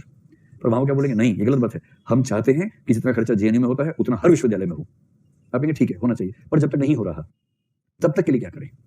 क्या तब तक के लिए ऐसा कर ले कि बांट लें आपस में? फिर थॉमस होब्स उठ खड़ा होगा, वो मार्क्स से कहेगा भाई सब अभी कुछ दिन होब्स खेलने दो हमें, और इसके लिए कोई तैयार नहीं होगा, क्योंकि स्वार्थ हावी हो जाता है ऐसे मामले में। चलिए, तो ये 4 स्थितियां एडमिन लाइफ में है। अब अंतिम बात है समाधान। समाधान इसका तो वही करना है जो सारा समाधान है इथिकल डायलेमा का, वही समाधान यहाँ भी हो जाएगा, कुछ अलग से नहीं है। पर्सनल लाइफ में जो चीजें हैं, गलती हुई हो गई अतीत में और होने वाली है, इन दोनों में थोड़ा संतुलन कर सकते हैं। अगर गलती होने वाली है तो सारे समाधान वही होंगे जो इथिकल डायलेमा इन पर्सनल लाइफ के सॉल्यूशन थे। समझ रहे हैं फार्मूले जो मैं कह रहा हूं? Crisis of conscience personal life में अगर इस रूप में है कि कोई गलती होने वाली है, तो उसका समाधान ठीक वही है जो इथिकल डायलेमा पर्सनल लाइफ में था, उसका समाधान था। यानी वैल्यू हायरार्की बना लो और कॉस्ट बेनिफिट एनालिसिस कर लो, व्यापक हित को महत्व दो, ये सब करते करते समाधान कर लेना चाहिए। अगर गलती हो चुकी है, उस सिचुएशन में हमारे पास सॉल्यूशन के क्या क्या रास्ते बचते हैं, उसमें 2-3 छोटी छोटी बातें कर सकते हैं। ये गलती अगर हो गई तो हो ही गई है ना, ऐसा दुर्भाग्य सबको ना मिले, लेकिन ऐसा हो सकता है कि आपके हाथों कुछ ऐसा हो जाए जिससे किसी का जीवन खत्म हो जाए या खराब हो जाए, जबकि आपने जानबूझ के नहीं किया है। आप वाहन चला रहे हैं, सामने से ट्रक आ गया, आपने बचने के लिए ऐसे किया, वहां कोई दूसरा व्यक्ति था और उसको चोट भी ऐसी लगी कि वो पलंग से उठ ही नहीं सकता है, हमेशा के लिए बीमार हो गया है। आपने चाहा नहीं था पर आपसे हो गया ऐसा, क्या करेंगे? और दूसरा, ऐसी गलती हो गई कि वो गलती आपको जीने नहीं दे रही, आपने अपने किसी नजदीकी व्यक्ति के विरुद्ध कुछ ऐसा कर दिया जाने अनजाने, अब तो दुविधा है कि बताऊं या ना बताऊं, कैसे जीऊं, क्या करूं? इसका सबसे अच्छा समाधान ये होता है कि अपनी गलती स्वीकार कर लेना चाहिए, स्वीकार करें और माफी मांग लें। इससे अच्छा कोई समाधान नहीं। माफी इसलिए मत मांगिए कि वो व्यक्ति खुश होगा, माफी इसलिए मांगिए कि आपको नींद आनी शुरू हो जाएगी उसके बाद से, वरना नींद आएगी नहीं लंबे समय तक। तो माफी मांगना बहुत बड़ा काम होता है, उसमें अपनी ईगो को थोड़ा दबाना पड़ता है, लेकिन माफी की प्रक्रिया में फायदे में रहता है माफी मांगने वाला, न कि माफी देने वाला। और ईसा मसीह ने, बुद्ध ने, सबने ये बात कही है कि फॉरगिवनेस एक बहुत बड़ा सद्गुण है, माफ कर देना चाहिए। और जिसके अंदर माफ कर देने का गुण है, दूसरों को कितना फायदा पहुंचेगा पता नहीं, वो बहुत फायदे में रहता है। क्योंकि ग्रीवांसेस हर व्यक्ति के जीवन में इतने हैं कि वो जीवन भर में उलझ सकता है। आपको कम से कम 10 लोगों से शिकायत तो होगी जीवन में, 2-3 की लिस्ट बना रखी होगी आपने कि इनको जान से ही मारना है कम वक्तों को, इनकी वजह से तो सब बर्बादी हो गया है, ऐसा होगा ना। ग्रीवांसेस, शिकायतें होंगी ही होंगी, आगे भी होंगी, सर्विस में जाएंगे तो और बढ़ेंगी शिकायतें। तो जिससे आपको बहुत शिकायत है, अगर आपने उसकी शिकायत को दिमाग में लगातार रखा और रिवेंजफुल हो गए, सबसे दुर्भाग्य उन व्यक्तियों का है जो बदला लेने के लिए जीवन जी रहे हैं। उनसे चौपट इंसान कोई नहीं है। किसी ने मेरे साथ गलत किया, अब मैं सारी जिंदगी उसी के बारे में सोचता रहूंगा। और कई तो ऐसे बच्चे मिलते हैं, अकेले बोलते हैं, सर पता है आईपीएस क्यों बनना चाहते हैं? क्यों बनना, तो क्यों बनना चाहते हो, बताओ बेटा क्यों बनना चाहते हो? फिर बोलते हैं, सर हिसाब बराबर करना है, सर उसने मेरे पापा के साथ बदतमीजी की थी, मैं छोड़ूंगा नहीं सर। एक ही मकसद है कि उसे मारना है, और सीधे मारूंगा जेल जाऊंगा, पुलिस बन के मारूंगा तो जेल नहीं जाना पड़ेगा। और कब मारूंगा? पहले मैं 3 साल तैयारी करूंगा, फिर आईपीएस बन के 2 साल ट्रेनिंग लूंगा, और ट्रेनिंग में रोज मरूंगा, सुबह 4 बजे 10 किलोमीटर दौड़ूंगा बंदूक उठा के। मजाक नहीं, आईपीएस की ट्रेनिंग एकदम आदमी का हलवा बनाए थे, भूत बनाए थे वहां पर। फिर ट्रेनिंग करके लौट के आऊंगा, वो कार्डर नहीं मिला तो उस कार्डर की लड़की से शादी करके उस कार्डर में पहुंचूंगा, और फिर सीएम से जुगाड़ करके उस जिले में पोस्टिंग करवाऊंगा, फिर उसको ढूंढूंगा, तब तक वो बूढ़ा हो चुका होगा वैसे भी, और फिर उसको मैं गोली मारूंगा। जो अपनी जिंदगी की योजना इस तरह से बनाता है, उससे बड़ा बेचारा, उससे चौपट इंसान कोई हो नहीं सकता।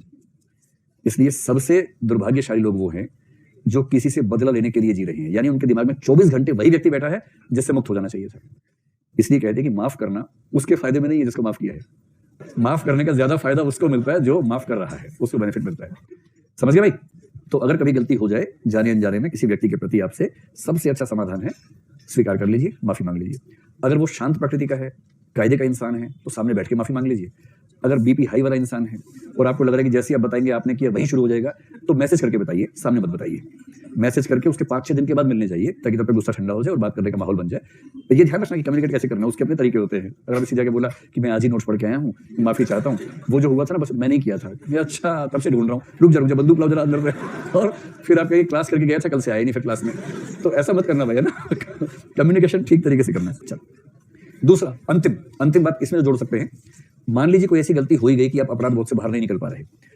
एक फिल्म का नाम कुछ पहले था, तुम बिन, वो पूरी अपराध बोध पे बनी हुई एक फिल्म है कि कैसे अपराध बोध से मुक्त होने का प्रयास कोई करता है, उसके लिए उस फिल्म को देख सकते हैं। अपराध बोध में ये होता है कि अगर आप कंपनसेट कर सकते हैं तो कर दें, सीधा वैसा का वैसा। अगर उस तरह से कंपनसेट करना संभव ही नहीं है तो कम से कम वैकल्पिक क्षतिपूर्ति उसकी कर दें। क्षतिपूर्ति जहां तक संभव हो कर देनी चाहिए, यथासंभव। प्रत्यक्ष है तो कोई दिक्कत ही नहीं है, अगर वो संभव नहीं है तो वैकल्पिक कर दीजिए। तो वैकल्पिक क्षतिपूर्ति से भी आपको कम से कम थोड़ा आराम मिल जाएगा, तनाव कम हो जाएगा। वैकल्पिक मैं इसलिए कह रहा हूं कि जैसे अगर किसी व्यक्ति का कुछ नुकसान हो गया आपकी वजह से, आप उसके नुकसान की भरपाई कर दें, ये तो सामान्य हो गया। नुकसान ऐसा है जो इरिपेरेबल है, जैसे चोट लगी आपकी वजह से, उसकी एक आंख खत्म ही हो गई, अब आप ठीक नहीं कर सकते, तो आप क्या करेंगे कि कम से कम कुछ ऐसा वैकल्पिक उसके हित में कर देंगे, उसके परिवार के हित में कर देंगे, जिससे आपका आत्मा का बोझ थोड़ा सा कम हो जाए। और सबसे बड़ी स्थिति क्या होती है, जिसके साथ आपकी वजह से गलत हुआ आप उसे जानते ही नहीं है, नहीं मर रहा नहीं, जानते ही नहीं आप उसे, मरा या चोट लगी जानते ही नहीं, ढूंढ भी नहीं सकते उसको, तब क्या करेंगे? तब वैकल्पिक क्षतिपूर्ति का मतलब है ऐसे कुछ और व्यक्तियों की मदद कर दें जो लगभग उसी स्थिति में है, इस भाव से कि कम से कम किसी की मदद मैंने की, हो सकता है मदद वहां तक पहुंचे। स्पष्ट हुई बात? चलिए, अब कंसाइंस को लेकर जितने सवाल थे सारे के सारे हमारे सामने हो गए, अब उसमें कुछ नहीं बचा। अब आपके टॉपिक नंबर 6 में केवल 1-2 छिटपुट टॉपिक बचे, उनमें से एक है इंटरनेशनल एथिक्स या अंतरराष्ट्रीय नैतिकता।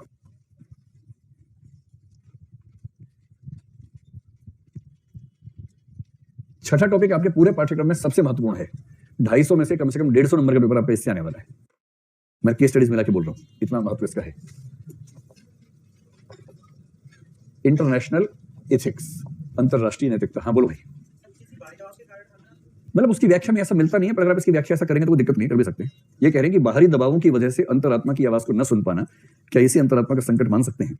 जनरली ऐसा माना नहीं जाता है, पर अगर आप कहें कि एक व्याख्या ये भी हो सकती है तो कर दीजिए, कोई दिक्कत नहीं। एथिक्स की दुनिया में ये स्कोप हमेशा है कि आप व्याख्या अपनी ओर से बढ़ा सके, कोई दिक्कत नहीं है। ठीक है, चलिए। ये पूछ रहे कि क्या अंतरात्मा हमेशा सही डायरेक्शन देती है? मैं इसलिए थोड़ा तनाव में हूं क्योंकि इसका उत्तर बहुत विस्तार में दिया है मैंने आपसे कई बार कहा कि अंतरात्मा हर व्यक्ति की अलग अलग है। एक की अंतरात्मा कह रही है कर ले ये काम, एक की अंतरात्मा कह रही है मत कर, तो दोनों चीजें सही कैसे हो सकती हैं? अंतरात्मा हमेशा सही फैसला नहीं करती है। अंतरात्मा के फैसले का सिर्फ इतना मतलब है कि उस समय उस व्यक्ति की अंतरात्मा के हिसाब से ये सही फैसला था। हो सकता है कि 4 साल बाद उसको खुद लगे कि मेरी अंतरात्मा उस समय सही नहीं सोच पाती थी, अब मेरी अंतरात्मा इनलाइटेंड है, अब मेरे फैसले ज्यादा अच्छे हैं। ठीक है सर, चलो। अंतरराष्ट्रीय नैतिकता या इंटरनेशनल एथिक्स।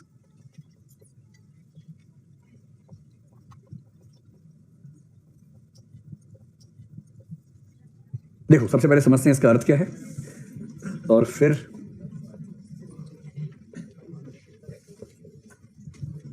इसका अर्थ क्या है। ठीक, दूसरा है कि इसमें विभिन्न दृष्टिकोण कौन कौन से हैं।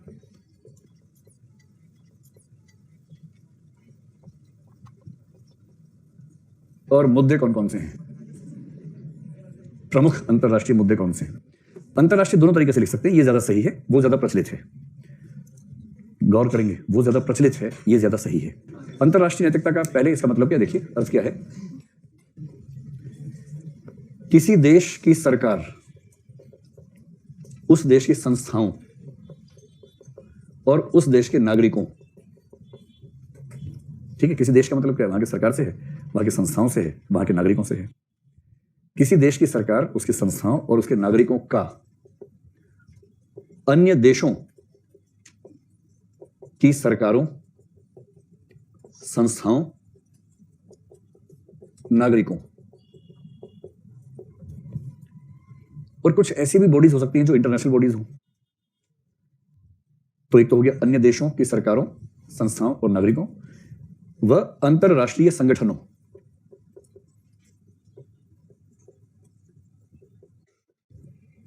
आदि के प्रति क्या नैतिक दायित्व होना चाहिए, इस अध्ययन को बोलते हैं अंतरराष्ट्रीय नैतिकता।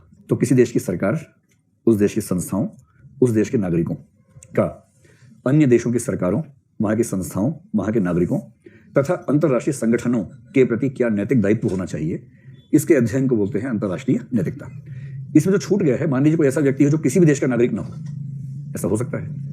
किसी भी देश का नागरिक ना होना दो स्थितियों में हो सकता है, एक बाई चॉइस और एक बाई कंपल्शन। बाई कंपल्शन का मतलब ये हुआ कि बांग्लादेश से 40 साल पहले मान लीजिए एक परिवार वहां से भाग के भारत में आ गया, उसने भारत में कोई डॉक्यूमेंट्स नहीं बनवाए, वो एक ऐसे मोहल्ले में रहने लगा जिस मोहल्ले में उसके आस पड़ोस से कई लोग रहते थे। मान लीजिए 1971 के बाद आया, ठीक है, 25 सितंबर 71 की डेट है ना, जो कट ऑफ डेट मानी जाती है,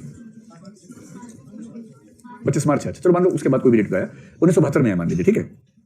1972 में एक बांग्लादेशी परिवार पति पत्नी वहां से भाग के आए, किसी वजह से भाग के आ गए, उन्होंने यहाँ किसी डॉक्यूमेंट के लिए अप्लाई नहीं किया, तो वो यहाँ पर क्या है, अवैध आप्रवासी है, रेफ्यूजी नहीं है। रेफ्यूजी एक लीगल स्टेटस है जो सरकार प्रदान करती है, जिसे कोई भी स्टेटस नहीं मिला वो अवैध आप्रवासी है। और वो ऐसे मोहल्ले में रहे, रिश्वत से काम चलता रहा उनका आराम से, बाद में उनके बच्चे भी हो गए, और एक समय के बाद बाल विवाह की वजह से उनके बच्चों के भी बच्चे हो गए। अब ये जो बच्चा है इसका स्टेटस क्या है, क्योंकि जब बच्चे का बच्चा हुआ उस समय भारत का कानून यह है कि भारत में पैदा होने वाला कोई भी बच्चा तभी भारत का नागरिक माना जाएगा जब उसके माता पिता में से कम एक भारत का नागरिक हो और दूसरा अवैध आप्रवासी न हो। इसके माता पिता दोनों का स्टेटस शून्य है, उनके माता पिता का भी स्टेटस शून्य है। अब क्योंकि 3 पीढ़ियां हैं और बांग्लादेश की सरकार के पास भी इनके डॉक्यूमेंट्स नहीं है, ये वहां जाके भी क्लेम करना चाहें तो पूरी संभावना है कि वहां की सरकार इन्हें स्वीकार करने से मना कर देगी। तो ये अल्टीमेटली जिस स्थिति में है उसको बोलते हैं स्टेटलेस इंडिविजुअल, राज्य विहीन व्यक्ति। ये किसी राज्य का नागरिक नहीं है, ये नागरिक है ही नहीं दुनिया में कहीं भी। ऐसे बहुत लोग हैं। हम लोग क्योंकि नागरिक हैं तो हम उनका दुख उतना आसानी से नहीं समझ पाएंगे। किसी देश का नागरिक होना बहुत बड़ी बात होती है, क्योंकि आपको बहुत सारे अधिकार, बहुत सारी सुविधाएं मुफ्त में मिल जाते हैं सिर्फ इसलिए कि आप वहां के नागरिक हैं। ये तो बाई कंपल्शन, बाई चॉइस भी हो सकता है। कुछ लोग ग्लोबल सिटीजन टाइप के लोग होते हैं, वो चाहते हैं कि हम क्यों किसी देश के नागरिक हों। जैसे टैगोर ने कहा कि इंटरनेशनलिज्म अच्छा विचार है। पहले स्टोइक्स कहते थे कि हम किसी शहर के नागरिक नहीं, हम विश्व के नागरिक हैं, वसुधैव कुटुंबकम का विचार है ही पुराना।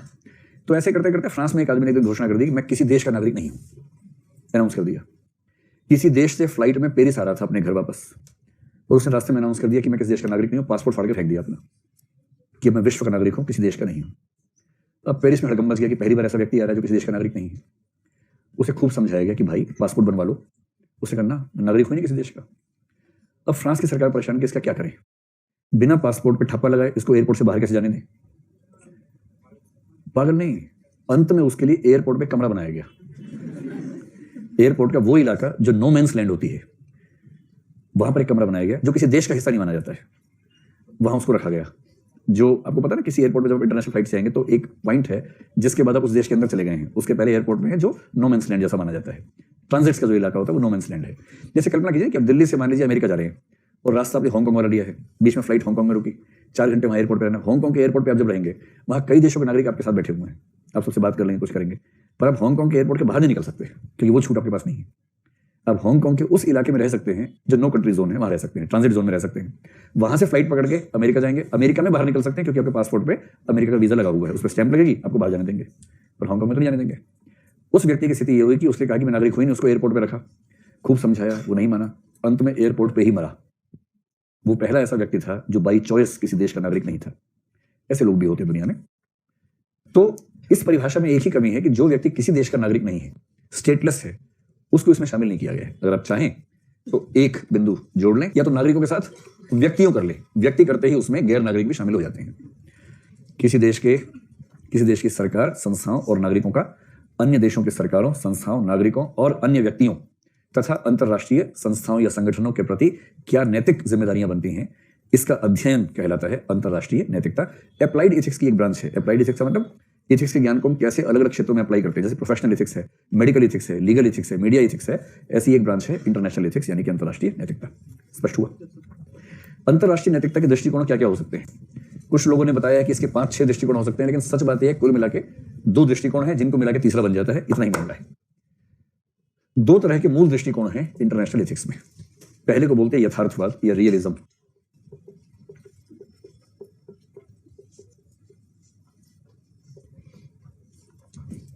और दूसरे को बोलते हैं आदर्शवाद या आइडियलिज्म।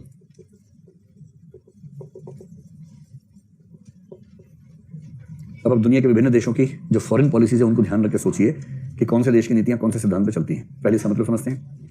देखिए, यथार्थवाद के लोग एकदम सीधी बात करते हैं, कोई नैतिक वैतिक बात नहीं करते हैं। इनका सबसे पहला मानना यह है कि अंतरराष्ट्रीय संबंध यानी इंटरनेशनल रिलेशंस में नैतिकता का कोई स्कोप नहीं है, नैतिकता का कोई अर्थ नहीं है, कुछ मतलब नहीं नैतिक रूप से क्या करना चाहिए क्या नहीं, सब बेकार बातें हैं। केवल और केवल अपने स्वार्थ, अपने हित, इसी का मतलब है। तो पूरा ध्यान देना है यथार्थवाद के हिसाब से अपने देश के स्वार्थ और हित पर। अगर आपके हित में जरूरी है कि आप एक हवाई जहाज को मिसाइल से गिरा दें जिसमें 150-200 लोग मर जाएं, तो धूमधाम से गिराइए, सोचिए मत कि कोई मर गया। ये सब करना पड़ता है अंतरराष्ट्रीय क्षेत्र में। अगर कोई इस तरह से सोचे तो इसका मतलब है कि यथार्थवाद का मामला है। जो सुलेमानी साहब मरे हैं, उनका बेसिक काम यही था कि ईरान की तरफ से ईरान के बाहर कहाँ हमला करना है, यही काम उनका था। वो भी कैसे कोई महान शख्स नहीं थे। ईरान देश की तरफ से ईरान के बाहर जो हमले होंगे, उन हमलों की योजना बनाने वाला व्यक्ति, उसको अमेरिका ने मार दिया। दुनिया परेशान है, नैतिक है क्या नैतिक है। अमेरिका वाला और नैतिक है, वो सबको मारता रहता है। ये कम को मार पा रहा था, आपस में दोनों मार रहे हैं एक दूसरे को, और दुनिया परेशान है इस मामले में। तो ये दोनों रियलिस्ट अप्रोचेस के उदाहरण हैं। इसमें कोई आदर्शवाद वाला मसला दोनों मामलों में है नहीं।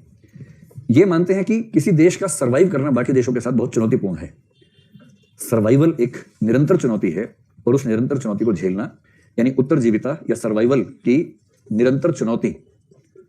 और उस निरंतर चुनौती के समय कोई आदर्शों की बात करेगा ना, तो कहते हैं कि हम उन आदर्शों को अफोर्ड नहीं कर सकते, वो बहुत महंगे आदर्श हैं, वो हम अफोर्ड करने में सक्षम नहीं है। तो सर्वाइवल की निरंतर चुनौती में केवल और केवल एक बात समझ में आनी चाहिए कि हमारे देश की पावर या हमारे देश की शक्ति कैसे बढ़े। और इनका जो है ना नैतिकता का अर्थ नहीं है, बोलिए नैतिकता एक विलासिता है। इंटरनेशनल रिलेशंस में एथिक्स जो है एक विलासिता है, लग्जरी है, जिसको हम लोग अफोर्ड नहीं कर सकते। हम तो सीधा अपना फायदा देखते हैं, नुकसान देखते हैं, बात खत्म। स्पष्ट हुआ? तो जो देश अंतरराष्ट्रीय संबंधों में सीधे सीधे अपना नफा नुकसान देखे, किसी और बात पर ध्यान न दे, हम कहेंगे उसकी अप्रोच रियलिस्ट अप्रोच है। इस रियलिस्ट अप्रोच के लिए एक शब्द प्रचलित है, रियल पॉलिटिक। और इस पॉलिटिक में के है अंत में, एक ही शब्द है रियल पॉलिटिक, ये शब्द चलता है REALPOLITIK। रियल पॉलिटिक अप्रोच कहीं पढ़ें तो इसका मतलब भी इसी अप्रोच से है। अब आप मुझे ये बताएं कि इस तरह की अप्रोच यदि आपने देखी हो तो कहां आमतौर पर देखी होगी। जैसे अगर मैं कहूं कि जर्मनी में जो अप्रोच थी हिटलर के समय, वो कैसी अप्रोच थी? ऐसी अप्रोच थी। तो आप एग्जाम्पल्स अगर देने हो तो जो नाजी जर्मनी की अप्रोच थी या फासिस्ट इटली की अप्रोच थी, उस समय उनके सामने क्या था? केवल अपना फायदा।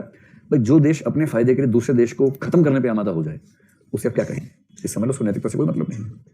अच्छा, इजराइल की पॉलिसी आमतौर पर जैसी रहती है विदेशी मामलों में, उसमें विश्व बंधुत्व, कल्याण, ये सब रहता है या हिसाब बराबर? हिसाब बराबर है। तो इजराइल की पॉलिसी को भी इसमें आमतौर पर रख सकते हैं।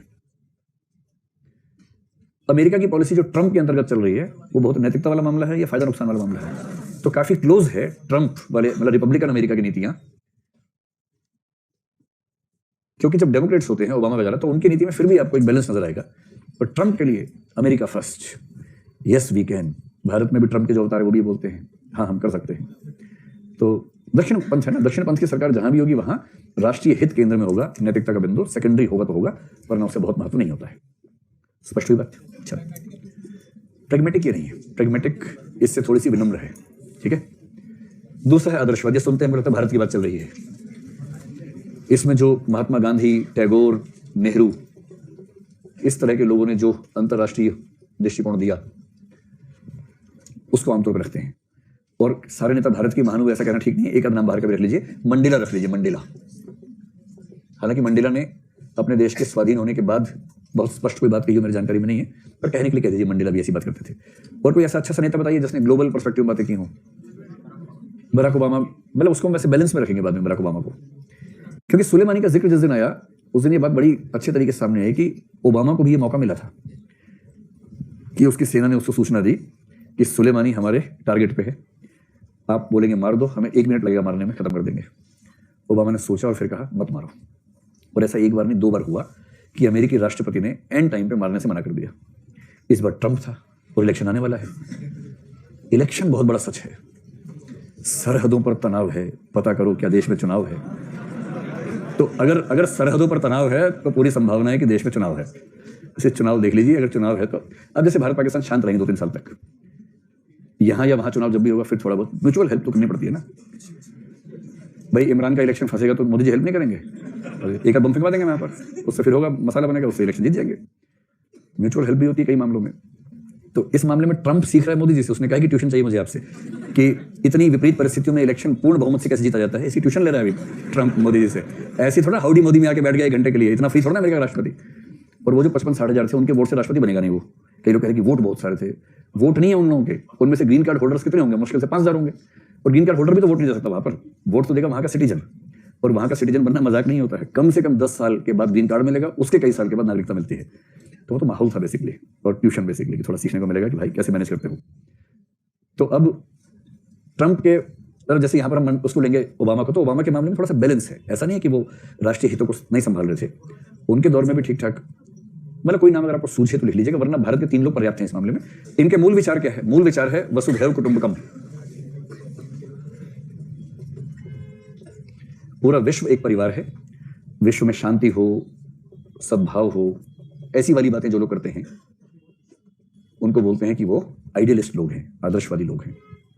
ऐसे लोग क्या कहेंगे कि हमें अपने राष्ट्र के हितों में दूसरे राष्ट्र को बर्बाद कर देना चाहिए या मिलजुल के आगे बढ़ना चाहिए? मिलजुल कर आगे बढ़ना चाहिए। तो mutual respect, mutual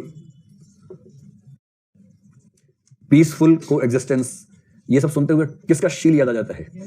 Nehru ji का पंचशील याद आ जाता है। तो नेहरू जी का पंचशील कुछ नहीं है, एक idealist perspective of international ethics है। तो जो व्यक्ति या जो देश या जो फॉरेन पॉलिसी वसुधैव कुटुंबकम, शांति सद्भाव, विश्व कल्याण, मानव मात्र का कल्याण, फलाना का कल्याण, ढिकाना का कल्याण, इस तरह के सिद्धांतों की बात करे, खूब जम के बात करे और उन्हीं को फोकस में रखे, तो उसको हम कहेंगे कि वो आइडियलिस्ट पॉलिसी है। और कोई पूछे आइडियलिस्ट पॉलिसी का सबसे अच्छा एग्जाम्पल क्या है, तो भारत में ही वो एग्जाम्पल है अपने जो थे मिस्टर नेहरू। देखो मैं पंडित नेहरू नहीं कहता हूँ, क्योंकि पंडित नेहरू कहना जातिवादी कथन है। मिस्टर नेहरू, और नेहरू जी वैसे ही मिस्टर ज्यादा थे, पंडित कम थे, मिस्टर नेहरू थे। चाचा नेहरू भी कहते हैं, कुछ लोग उन पर व्यंग्य करते हैं कि चाचा नेहरू ब्रैकेट में अपने के बाद ब्रैकेट बंद, बच्चों का बहुत ध्यान रखते थे, इसलिए उनके घर के सारे बच्चे सीएम पीएम बने। नहीं समझ में आप लोगों को अपने कह के जोड़ देते हैं, चाचा नेहरू बच्चों का बहुत ध्यान रखते थे, इसीलिए बाल दिवस कहा जाता है। बाल दिवस तो दूसरा वजह भी हो सकती थी, अगर पता नहीं बाल का मतलब क्या था, बच्चा था कि हेयर था, पता नहीं, ये भी हो सकता है। तो नेहरू का जो धारणा है, कौन सी? पंचशील की धारणा। जल्दी से बताओ पंचशील में क्या क्या होता है, देखो पॉइंट्स में लिखो। तो नेहरू का जो पंचशील है उसको आप कहेंगे idealist perspective of international ethics. Number 1, इसको हिंदी में लिखेंगे, एक दूसरे की संप्रभुता और अखंडता का सम्मान करना। नंबर 2,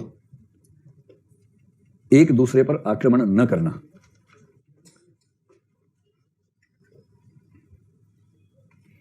नेहरू जी ने कहा चीन से भी, चीन बोला एक दूसरे पे नहीं करेंगे, खाली हम कर लेते हैं आपके ऊपर। तो चीन ने कर दिया, बोले आप मत करो वरना एक दूसरे पे हो जाएगा फिर। तीसरा, किसी देश के आंतरिक मामलों में हस्तक्षेप न करना, non interference in internal affairs. किसी देश के आंतरिक मामलों में हस्तक्षेप न करना। चौथा, एक दूसरे के साथ समानता और पारस्परिक लाभ, समानता और पारस्परिक लाभ के मूल्यों पर चलना। इसका मतलब भारत धौंस ना दिखाए श्रीलंका को कि तुम तो मेरे पैर के पास हो, छोटे से हो, ये सब नहीं, कि गोलू से हो, ऐसा नहीं करना है। बराबरी, भूटान से बराबरी, नेपाल से बराबरी, सबसे बराबरी का भाव, समानता का भाव, ठीक।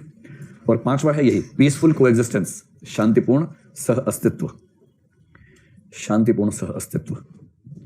ये 5 सिद्धांत नेहरू जी ने दिए, दे के फंस गए। क्योंकि जब आप ये सिद्धांत देखिए, सिद्धांत मन ही मन में चल जाता है, जोर से बोल देने के बाद मामला फंस जाता है। फिर आप जब भी कोई ऐसा कदम उठाना चाहेंगे जो इनमें से किसी के खिलाफ होगा, तो लोग सवाल पूछेंगे, और इस सिचुएशन का नाम क्या होता है? Cognitive dissonance. अब नेहरू जी ने ये सब बोल दिया, उसके बाद अंगोला में एक बार पुर्तगालियों ने बहुत अत्याचार किया, और पटेल तो बेचारे मर गए 50 में। बाकी लोग कह के थक गए कि गोवा फ्री करवा लो, दमन दीव फ्री करवा लो, पुर्तगाल की सरकार है, एक दिन लगेगा, सेना भेजो, खाली हो जाएगा। नेहरू ना, पंचशील, आंतरिक मामला है उनका, दमन दीव पुर्तगाल का है, उनका आंतरिक मामला है। पटेल ऊपर से कर सके एक दिन के लिए मुझे नीचे आने का मौका मिल जाए, मैं बताता हूँ आंतरिक मामला इनका, सफर वक्तों का। अंत में अंगोला में जब पुर्तगालियों ने बदतमीजी की, अंगोला के नेता, अफ्रीका के बहुत सारे देशों के नेता भारत आए, नेहरू जी से बोले कि सर ये बहुत बदतमीजी कर रहे हैं, आप इनको यहाँ थोड़ा सा डांटेंगे तब ठीक होंगे। तो नेहरू जी ने कहा अंतर्राष्ट्रीय मामला है, तब मैं एक्शन लेता हूँ। वो इंटरनेशनल मामलों में बहुत खुश हो जाते थे। और फिर हमारी सेना घुसी और निकल गई बाहर आधे घंटे में, इतना ही काम था, बस एक ही दिन में निपट गया मामला। तो ये था, नेहरू जी को बहुत घबराहट होती थी कि मैंने 5 सिद्धांत बोल के बताए हैं सबको, तो मैं कैसे उसका उल्लंघन करूं। इससे पटेल बोलते ही नहीं थे, मतलब बोलना क्या है, टाइम आने पे देख लेंगे, बोलना क्या है। अब कोई अगर आपसे पूछे कि अगर आप भारत के प्रधानमंत्री बनेंगे तो आप अंतरराष्ट्रीय मामलों में क्या दृष्टिकोण रखेंगे, आप सिंपल बोलना कि देखो हम तो बीच का रास्ता ही निकाल सकते हैं, कुछ हमें ज्यादा नहीं आता, A + B/2, बस। तो लिखो अंत में उचित रास्ता, उचित दृष्टिकोण क्या हो सकता है? उचित दृष्टिकोण, एप्रोप्रिएट पॉइंट ऑफ व्यू क्या होना चाहिए? उसमें 3-4 पॉइंट्स लिखिए जल्दी से, उसी से अपना काम चला लीजिएगा। नंबर 1, सामान्यतः सभी राष्ट्रों की संप्रभुता का सम्मान किया जाना चाहिए। सामान्यतः मतलब अपवाद में तो नहीं करेंगे, ऐसा क्या है? सामान्यतः सभी राष्ट्रों की संप्रभुता का सम्मान किया जाना चाहिए। नंबर 2, किसी देश के आंतरिक मसलों में सामान्यतः हस्तक्षेप नहीं करना चाहिए। सामान्यतः।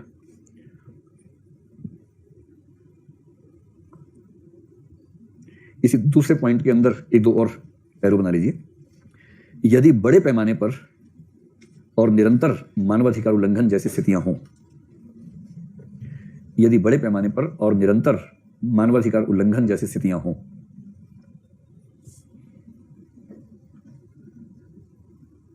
तो ही आवाज उठानी चाहिए, किंतु उसमें भी कोशिश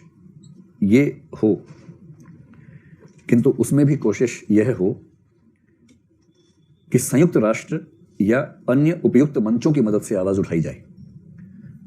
संयुक्त राष्ट्र या अन्य उचित मंचों से आवाज उठाई जाए तथा अन्य देशों को साथ लेकर सामूहिक आवाज उठाई जाए।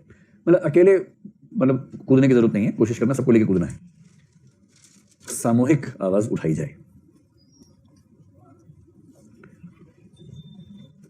नंबर 3, अंतरराष्ट्रीय विवादों का समाधान बातचीत और शांति से ही होना चाहिए। बातचीत और शांति से ही होना चाहिए।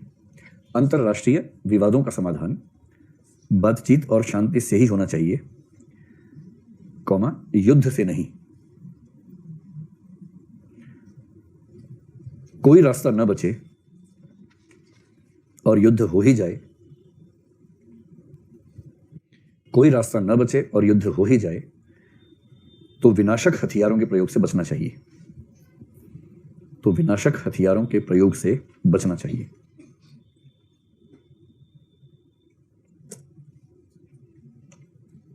नंबर 4, कोशिश करनी चाहिए कि अंतरराष्ट्रीय संबंध केवल सरकारों तक सीमित न हो।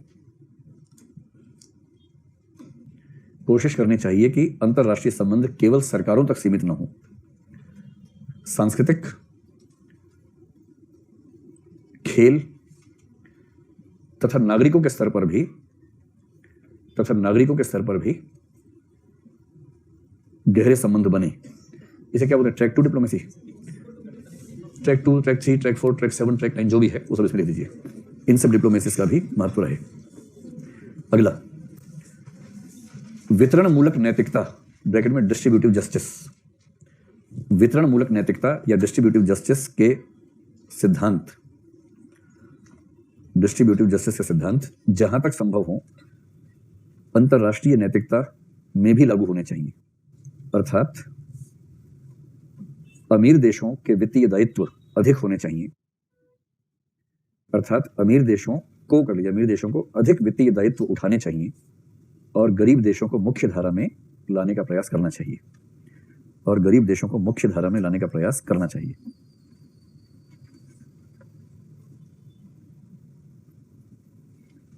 बस इन सब बातों को अपनी पॉलिसी बना के लिख के आइएगा। एक प्रश्न में गौर कीजिएगा, जैसे प्रश्न मान लीजिए आपके टेस्ट में आ जाए अगली बार, ऐसी कौन सी परिस्थितियां हो सकती हैं जिनमें किसी देश को किसी अन्य देश के विरुद्ध युद्ध की घोषणा कर देनी चाहिए बिना किसी नैतिक दुविधा को स्वीकार किए? ऐसी क्या स्थितियां हो सकती हैं बताइए? सोचो जरा, हेडिंग बनाओ, अपने आप सोचो, हेडिंग बनाओ, सोचने का अभ्यास, और लिखो प्रश्न। किन स्थितियों में किसी देश को युद्ध की घोषणा कर देनी चाहिए? 5 पॉइंट सोच के बताने हैं अपने आप। सोचो 5 पॉइंट सोचो। किन स्थितियों में किसी देश को युद्ध की घोषणा कर देनी चाहिए? केवल सोचना है और कागज पर लिखना है।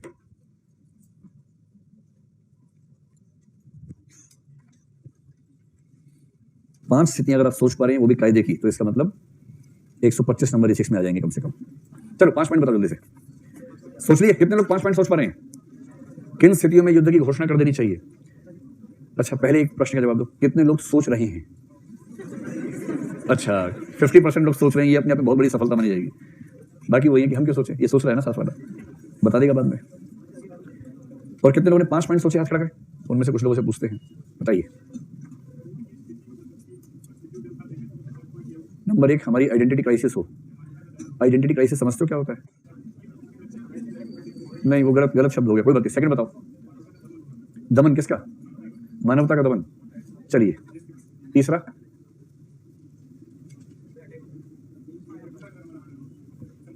संप्रभुता का हनन, बहुत बढ़िया। चौथा, हमारे नैतिक आचरण पे प्रश्न चिन्ह खड़ा हो गया है, युद्ध कर दोगे? कोई बात नहीं, चलो। जैसे मतलब अगर इमरान खान कहे कि मोदी जी ठीक इंसान नहीं है, युद्ध कर देना चाहिए इस पे, कम्युनिटी का है, ठीक है। पांचवा हो गया, बैठिए बैठिए बैठिए। इनमें से दूठो पॉइंट्स बहुत अच्छे हैं, दुगो पॉइंट्स बहुत अच्छे हैं, है ना, दुगो पॉइंट्स बहुत अच्छे हैं। इससे पूरे एक राज्य में लहर पैदा हो गई, तो ठीक है ना। रिंकिया के पापा, है ना। चलो भाई, 2 पॉइंट्स हो गए, कुछ और अच्छे। हरियाणा वाला बच्चा बताएगा, बताओ भाई।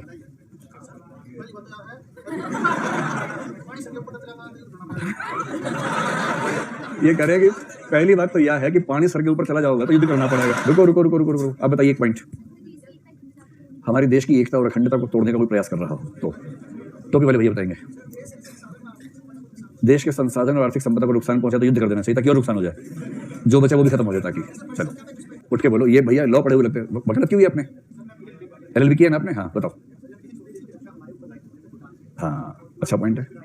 छोटे देश की रक्षा यदि हमारा दायित्व हो और उस पर हमला हो जाए तो युद्ध करना ही पड़ेगा। बढ़िया है, बहुत बढ़िया है, वंडरफुल।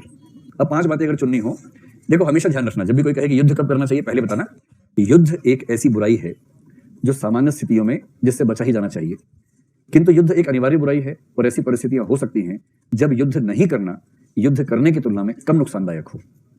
एक सिंपल कसौटी है, जो भाई साहब ने कहा जब पानी सर के ऊपर चला जाए तब तो युद्ध करना ही पड़ेगा, उसके बिना काम चलेगा कैसे? तो उसी कसौटी को हम सैद्धांतिक भाषा में कह रहे हैं, बात वही है, विचार आप ही ले रहे हैं। इस बात को जब हम सैद्धांतिक भाषा में कहेंगे तो ये कहेंगे, जब युद्ध से होने वाली हानि युद्ध नहीं होने से होने वाली हानि से कम हो जाए तो युद्ध कर देना चाहिए। सिंपल सी बात है। तो जब युद्ध नहीं होने पर हानि ज्यादा हो, युद्ध होने पर हानि कम हो तो युद्ध कर देना चाहिए। बेसिक कसौटी ये है। अब ये बेसिक कसौटी कैसे कैसे पूरी होगी? 4-5 बातें हैं। पहली बात जो 1-2 लोगों ने कही, बड़ी अच्छी कही, यदि हमारी संप्रभुता या अखंडता खतरे में हो, शत्रु ने हमारे देश के किसी इलाके में कब्जा ही कर लिया है, पर साथ में लिखिए और बातचीत के रास्ते बंद हो चुके हों, कोई घुस गया देश के अंदर, तो भी एक बार आखिरी कोशिश करनी चाहिए कि भाई बाई मिस्टेक तो नहीं आ गए ना, कहीं खेलते खेलते घुस गए हों, तो उनको समझा देना चाहिए एक बार। और अगर लग जाए कि इरादे ठीक नहीं है तो फिर आपको रिटेलिएट करना ही पड़ेगा, फिर तो युद्ध करना ही पड़ेगा। एक तो ये हुआ। दूसरा, यदि उस देश में हमारे देश के किसी समुदाय के मानवाधिकार का उल्लंघन बहुत बड़े पैमाने पर हो और किसी भी तरह से समाधान न हो पा रहा हो, तो ध्यान रखना है, कोई ऐसा समुदाय जो आपके देश का समुदाय है वहां भी रहता है और वहां उसके साथ मानवाधिकार का हनन बहुत बड़े पैमाने पर हो रहा है, जिनोसाइड जैसा हो रहा है, और किसी और रास्ते से समाधान नहीं हो पा रहा, UN से नहीं हो रहा, अन्य देश नहीं कर पा रहे, जब वो सारे रास्ते बंद हो जाए उसके बाद, क्योंकि युद्ध करने का मतलब है कि आप जहां हैं वहां से 20 साल पीछे चले गए। जो उत्साही लोग हैं ना, फड़क छाप देशभक्त, जो कहते हैं कि पाकिस्तान को बर्बाद कर दो, चीन का नाम आते बोलते नहीं इसके मैनेज कर लो, पाकिस्तान को बर्बाद कर दो। उन मूर्खों को ये नहीं पता कि पाकिस्तान से अगर एक युद्ध हुआ तो अभी 2020 में हम आ गए हैं, वापस 2000 में चले जाएंगे, उसके बाद इकोनॉमी डेवलपमेंट सब कम से कम 20 साल पीछे हो जाएगा। तो ऐसी मूर्खता, मतलब संकट में तो करेंगे, लेकिन वो केवल तब जब कोई चारा ना बचे, तभी, उससे पहले युद्ध करना बेवकूफी है। 2 बातें हो गई। तीसरा क्या करें? तीसरा, जैसे उन्होंने कहा कि अगर दूसरा देश छद्म युद्ध थोप रहा हो और किसी भी तरह से रुकने को तैयार ना हो, जैसे आतंकवादी घटनाएं, सीमा पे बार-बार फायरिंग हो रही है, बड़े पैमाने पर ऐसी हरकतें हो रही हैं, तो आपको युद्ध करना पड़ सकता है। और बताएं चौथा क्या मान लें? क्या? हाँ, चौथा ये कह सकते हैं कि अगर विनाशक हथियारों से हम पर हमला होने की पुख्ता सूचना हमारे पास हो कि हमला होने ही वाला है, तो थ्रेट टू वॉर, अगर हमला होने ही वाला है, पुख्ता सूचना है, तो फिर बेहतर है कि युद्ध आप ही शुरू कर दें, बजाय इसके कि आप पहले वेट करें कि हम बर्बाद हो जाएं, उसके बाद हम युद्ध करें। क्यों वेट करेंगे? कर दीजिए। एक और बता दो बस, 5वां, हमारे देश में संसाधनों का क्राइसिस है तो हम हमला कर देंगे उसके ऊपर, उससे अच्छा मांग लेंगे, उधार मांगेंगे, हमला करके उसको खींच के लेंगे उसका। नहीं भाई, उठ के बोलो, वो तो हो गया ना आतंकवाद वाला, उसी में कर लीजिए। अब सामने वाले ने युद्ध की घोषणा कर दी, फिर तो करेंगे। एक वो भी लिख लीजिए, यदि दूसरे देश ने युद्ध की घोषणा की हो, या ये जो बता रहे थे किसी छोटे देश की सुरक्षा हमारी जिम्मेदारी है, उस पर हमला हो गया हो, तो युद्ध कर देंगे, सीधी सी बात। क्या बात है, गजब। ये कह रहे हैं कि यदि एक छोटे युद्ध से किसी बड़े युद्ध को टालने की संभावना हो, क्या बात है यार, ऐसा लिख के आ गए ना, बस मसूरी यहाँ आ जाएगी, देखना तुम वहाँ नहीं जाओगे, फिर मसूरी वाले यहाँ आएंगे लेने के लिए, अगवानी करने के लिए।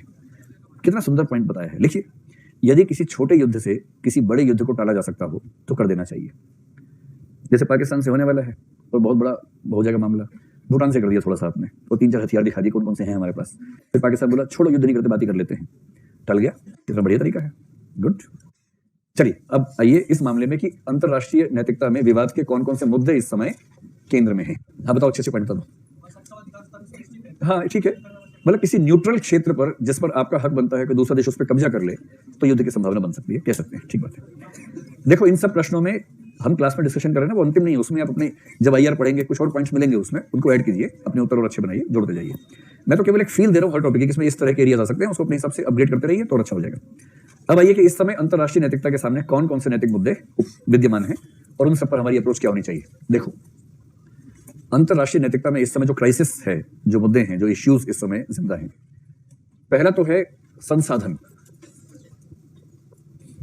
वे रिसोर्सेस जिन पर किसी देश का स्वाभाविक स्वामित्व नहीं है, संसाधन जो किसी देश के नहीं है, उन पर कब्जा करना, किसका कितना हक बनेगा, इसको लेकर इस समय क्राइसिस ठीक ठाक दुनिया भर में है, और ये रहता ही है। अंततः तो सारे देश इकोनॉमिक्स से ही गवर्न हो रहे हैं इस मामले में।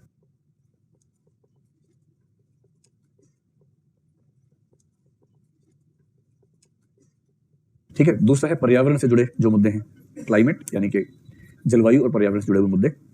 तीसरा है जिसमें हिंसा, आतंकवाद, विनाशक हथियार, युद्ध आदि से जुड़े मुद्दे हैं। क्या आपको लग रहा है कि तीसरा विश्व युद्ध होने वाला है? ईरान और अमेरिका की नाराजगी से ऐसा हो सकता है? नहीं होगा। सोच लो, अमेरिका में इलेक्शन है, नहीं होगा। चलो ये बात भी है, ये कह रहे हैं कि ये भी हो सकता है कि सुलेमानी को ईरान ने खुद मारा हो, क्योंकि वो इतना लोकप्रिय था कि राष्ट्रपति बन सकता था इस बार। हो सकता है। इस थियरी को क्या बोलते हैं, कौन सी थियरी? Conspiracy theory. और कॉन्स्पिरेसी थियरी के लोग मानते हैं कोई भी घटना जिस रूप में प्रचारित हो वैसे मत देखिए, उसके पीछे कोई गहरी साजिश काम कर रही होगी, और कई बार वो सही बात भी होती है। हो सकता है कि सच में बर्बादी हो ईरान के लोगों ने। ये आपने खुद सोचा ही नहीं, पढ़ा, खुद सोचा है। इसीलिए कहते हैं कि छोटे बच्चों की कल्पना शक्ति बहुत प्रबल होती है। आज ही पैदा हुए और आज ही देखिए कितना गजब का सोच रहे हैं, कमाल कर दिया है, बहुत बढ़िया। चौथा, मानवाधिकार।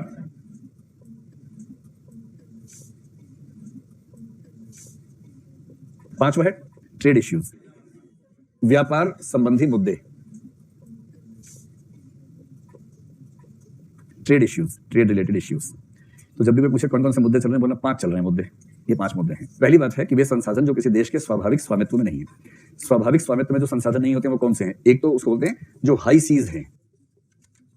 हाई सीज का मतलब ऊंचे समुद्र नहीं, गहरे समुद्र। ठीक, इसका मतलब आपको पता है कि हर देश की भौगोलिक सीमा से कुछ समुद्र का इलाका जो है कितना नॉटिकल माइल्स है? 12 है। हाँ, तो जितना क्षेत्रफल समुद्र का उस देश को मिलता है, उसके बाद का जो समुद्र है वो विश्व का है, किसी देश का नहीं है। और देखो, जो चीज किसी की नहीं है उस पर कब्जा हो जाता है। तो देश, विभिन्न देश जो ताकतवर देश हैं, वो कोशिश करते हैं कि समुद्र के हिस्सों पर कब्जा कर लें, और समुद्र पर कब्जा करने का बेसिक मतलब समुद्र के अंदर छिपे संसाधनों पर कब्जा कर लें। तो समुद्र का वो हिस्सा जो किसी देश का नहीं है, उस पर और उसके संसाधनों पर किसका कब्जा होगा, एक तो इस समय अंतरराष्ट्रीय जगत में ये विवादों का मसला बना हुआ है। दूसरा, इस समय माना जा रहा है कि जैकपॉट है अंटार्कटिका, इसलिए अंटार्कटिका पर किसका कब्जा होगा इसको लेकर खूब झगड़े हैं। जिन जिन देशों के पास ताकत है वो वहां 1-2 मिशन कर चुके हैं, अपना कुछ एक आध मतलब भवन ऐसा स्थापित कर दिया जहां रिसर्च कर सके और कब्जा कर सके। भारत ने भी कुछ ऐसे उद्यम कर लिए हैं और विकसित देशों ने किए ही हैं। अब बुरुंडी बेचारा पहुंच नहीं पा वहां पर। बुरुंडी सोचे कि मुझे भी कुछ दो अंटार्कटिका में से। लोग कहेंगे चलो छुट्टे पैसे देंगे तुमको, जब मिलेगा ना, पहले मिलने दो फिर छुट्टे पैसे तुमको भी देंगे। तो कहेगा हम पहले ही गरीब थे, अंटार्कटिका मिला तो लगा कुछ पैसा आएगा, ये पैसा भी हड़प लिया इन लोगों ने, हम और गरीब हो गए तुलनात्मक रूप से। तुलनात्मक रूप से और गरीब हो गए, वैसे तो उतना ही रह जितने थे, पर गरीबी तुलनात्मक भी तो होती है ना, कि पहले मेरे पास 5 था, इसके पास 50 था, अब मेरे पास 5 ही, इसके पास 500 हो गया, तो तुलनात्मक रूप से मैं और ज्यादा गरीब हो गया। ये वाला भाव गरीब देशों में आता है। और तीसरा है अंतरिक्ष यानी कि स्पेस। इसमें और मुश्किल है। अमीर देश तो अंतरिक्ष यात्राएं कर रहे हैं, खूब टूरिज्म भी शुरू कर दिया है, यहाँ गए वहां गए, इंटरनेशनल स्पेस स्टेशन स्थायी रूप से बना दिया। कितनी जबरदस्त तकनीक है, वहां रॉकेट जाते हैं, सामान छोड़ के आ जाते हैं, और गरीब देश देख रहे हैं ऊपर, वो उनको दिख ही नहीं रहा कहाँ गया, पता नहीं चल रहा कैसे उड़ा देते हैं। हम तो पतंगी उड़ाने में रह गए, ये लोग क्या क्या उड़ा देते हैं। अब अंतरिक्ष में जितना भी रिसोर्सेज होंगे, जितनी खोज चल रही है, क्या पता कल को चंद्रमा या मंगल पे कुछ ऐसे रिसोर्सेज मिल जाएं। आज से 20, 25, 50 साल बाद तो ये होगा ही ना। और बायोटेक्नोलॉजी को छोड़ के इन क्षेत्रों में विकास की गति बहुत तेज होती है, क्योंकि इसमें ह्यूमन लाइफ का रिस्क नहीं होता ना बहुत ज्यादा, तो रिसर्च बहुत फास्ट होती है। ये कल्पना बहुत आसान सी है, जैसे इंग्लैंड के छंटे हुए लोगों से अमेरिका बसाया गया था, ऑस्ट्रेलिया बसाया गया था, दुनिया के छंटे हुए लोगों से मंगल बसाया जाएगा। और आज से 100-150 साल बाद पता है क्या होगा? क्रिकेट मैच है पृथ्वी और मंगल के बीच में, और मैच चंद्रमा पे होगा। वहां के स्टेडियम में लोग टिकट ले लेके नारे लगाएंगे वहां जा जाके, और फिर कुछ लोग कहेंगे हमारा वेट ज्यादा नहीं है, ग्रह खराब है हमारा, उस ग्रह पे वेट ठीक आता है हमारा चंद्रमा पे। ये होगा कुछ समय के बाद। और फिर जिस दिन किसी ग्रह पर मिल गए संसाधन, फिर ट्रक जैसे बनेंगे रॉकेट्स कुछ, वो ट्रक की तरह गए, ट्रक भरा, वापस लेके आ गए संसाधन। और जिन देशों, हाँ स्पेस एक्स वाले तो करेंगे, और जिन देशों के पास तकनीक ज्यादा है, जो बैलगाड़ी में ही खुश हैं अभी तक, कैसे मैनेज करेंगे? हम बाई चांस सही देश में पैदा हो गए क्योंकि हमारा यहाँ मंगल ग्रह तक पहुंच गया है, तो हम भी उस लूट में शामिल हो ही जाएंगे कुछ ना कुछ मात्रा में। लेकिन वही दुनिया भर के 5-6 देश, और कौन शामिल हो पाएगा? कोई नहीं हो पाएगा। इसलिए गरीब देश बहुत विचलित हैं। पाकिस्तान भी मिसाइल बना रहा है अपनी अंतरिक्ष में छोड़ने के लिए, वो 3-4 ट्रक का इंजन जोड़ के बना रहे हैं किसी तरह से वहां तक पहुंचा दे, देखिए पहुंचता है कि नहीं पहुंचता, लेकिन तनाव तो है ना भाई। और जब संसाधन वहां बहुत सारे मिलेंगे भाई, जब उपनिवेशवाद शुरू हुआ, यूरोप ने एशिया को लूटा जम के, उससे वो अमीर हो गया। अब नया उपनिवेशवाद है अंतरिक्ष में। अंतर यह कि वहां किसी को नहीं लूटना है, एक खाली ग्रह है उसको लूटना है, और लूटने के लिए चाहिए बहुत जबरदस्त तकनीक, और वो तकनीक कुछ संपन्न देशों के पास है, बाकी के पास नहीं है। तो तनाव होगा या नहीं होगा? तनाव होगा। ये बताओ, दोस्त फेल हो जाए तो बुरा लगता है, और टॉप करे तो और बुरा लगता है। इसलिए गरीब देश को इस बात से तनाव नहीं हो रहा कि मैं गरीब क्यों रह गया, बाकी लोग और अमीर हो रहे हैं, इस बात से तनाव होना लाजमी है। और एक तो ये मसला है। चलिए, दूसरा है पर्यावरण और जलवायु का मसला। अगर कोई पूछे कि पर्यावरण, अच्छा इसमें कोई आपसे पूछे कि इसमें मूल समस्या क्या है, तो एक वाक्य में कहिए, इन संसाधनों का न्याय वितरण मूलक तरीके से हो। वितरण मूलक न्याय या डिस्ट्रीब्यूटिव जस्टिस हो, ये डिमांड उन देशों की है जो वंचित हैं। उनकी डिमांड तो ये भी होनी चाहिए कि अब जो नए संसाधन दुनिया को मिल रहे हैं उसमें उनका हिस्सा तुलनात्मक रूप से ज्यादा होना चाहिए। लेकिन इतने उनको पूछेगा कौन? कोई ट्रम्प से कह के देखे? अगर ट्रम्प से कोई कह बैठे कि हमें संसाधन ज्यादा दो, बोलेंगे जाके लेके आ जा कैसे दे भाई? जाए हम रिसर्च हम करें, संसाधन तुम्हें देते, कैसे दे दे? क्योंकि वो तो रियलिज्म वाला आदमी है ना, और रियलिज्म वाले आदमी से ऐसी बात करना व्यर्थ है। दूसरा मामला है पर्यावरण का। पर्यावरण में क्या है कि कुछ हैं दोषी देश और कुछ हैं पीड़ित देश। अच्छा, दोषी देश और पीड़ित देश में कैसे गोले बनेंगे, जरा समझाइए मुझे। तो बताओ, इन चारों में से कौन सा बनेगा? पीड़ित देश और दोषी देश, इनमें कौन सा चित्र बनेगा? अच्छा बताओ, कितने लोग पहले के समर्थन में हैं? ये दोषी देश हैं, ये पीड़ित देश हैं। दूसरे के पक्ष में? दूसरे के पक्ष में 7-8 लोग हैं। तो बड़ा वाला कौन सा है? पीड़ित। पीड़ित देश सारे हैं, उन्हीं में से कुछ दोषी भी हैं। वैसे बात तो सही कह रहे हैं, बात तो सही है, क्योंकि पर्यावरण की त्रासदी तो सब झेल रहे हैं अलग अलग मात्रा में। एकदम सही है। मैंने गोले बनाए थे ये सोच के कि ये वाला सही निकलेगा, पर आपने मेरी आंखें खोल दी, ये ज्यादा ठीक लग रहा है। यस, बड़ा गोला है पीड़ित देशों का। पीड़ित देश तो सारे हैं, और जो दोषी देश हैं वो सारे नहीं है। कई देश चाह के भी पर्यावरण खराब नहीं कर पा रहे, तकनीक ही नहीं है। देखिए, पर्यावरण खराब करने के लिए तकनीक चाहिए, और जिनके पास तकनीक है ही नहीं, जो बैलगाड़ी पे इसलिए चल रहा है कि है ही बैलगाड़ी, वो पर्यावरण कैसे खराब करेगा? नहीं कर सकता है। इसलिए पर्यावरण खराब करने का संबंध एक खास किस्म के विकास की गति से है।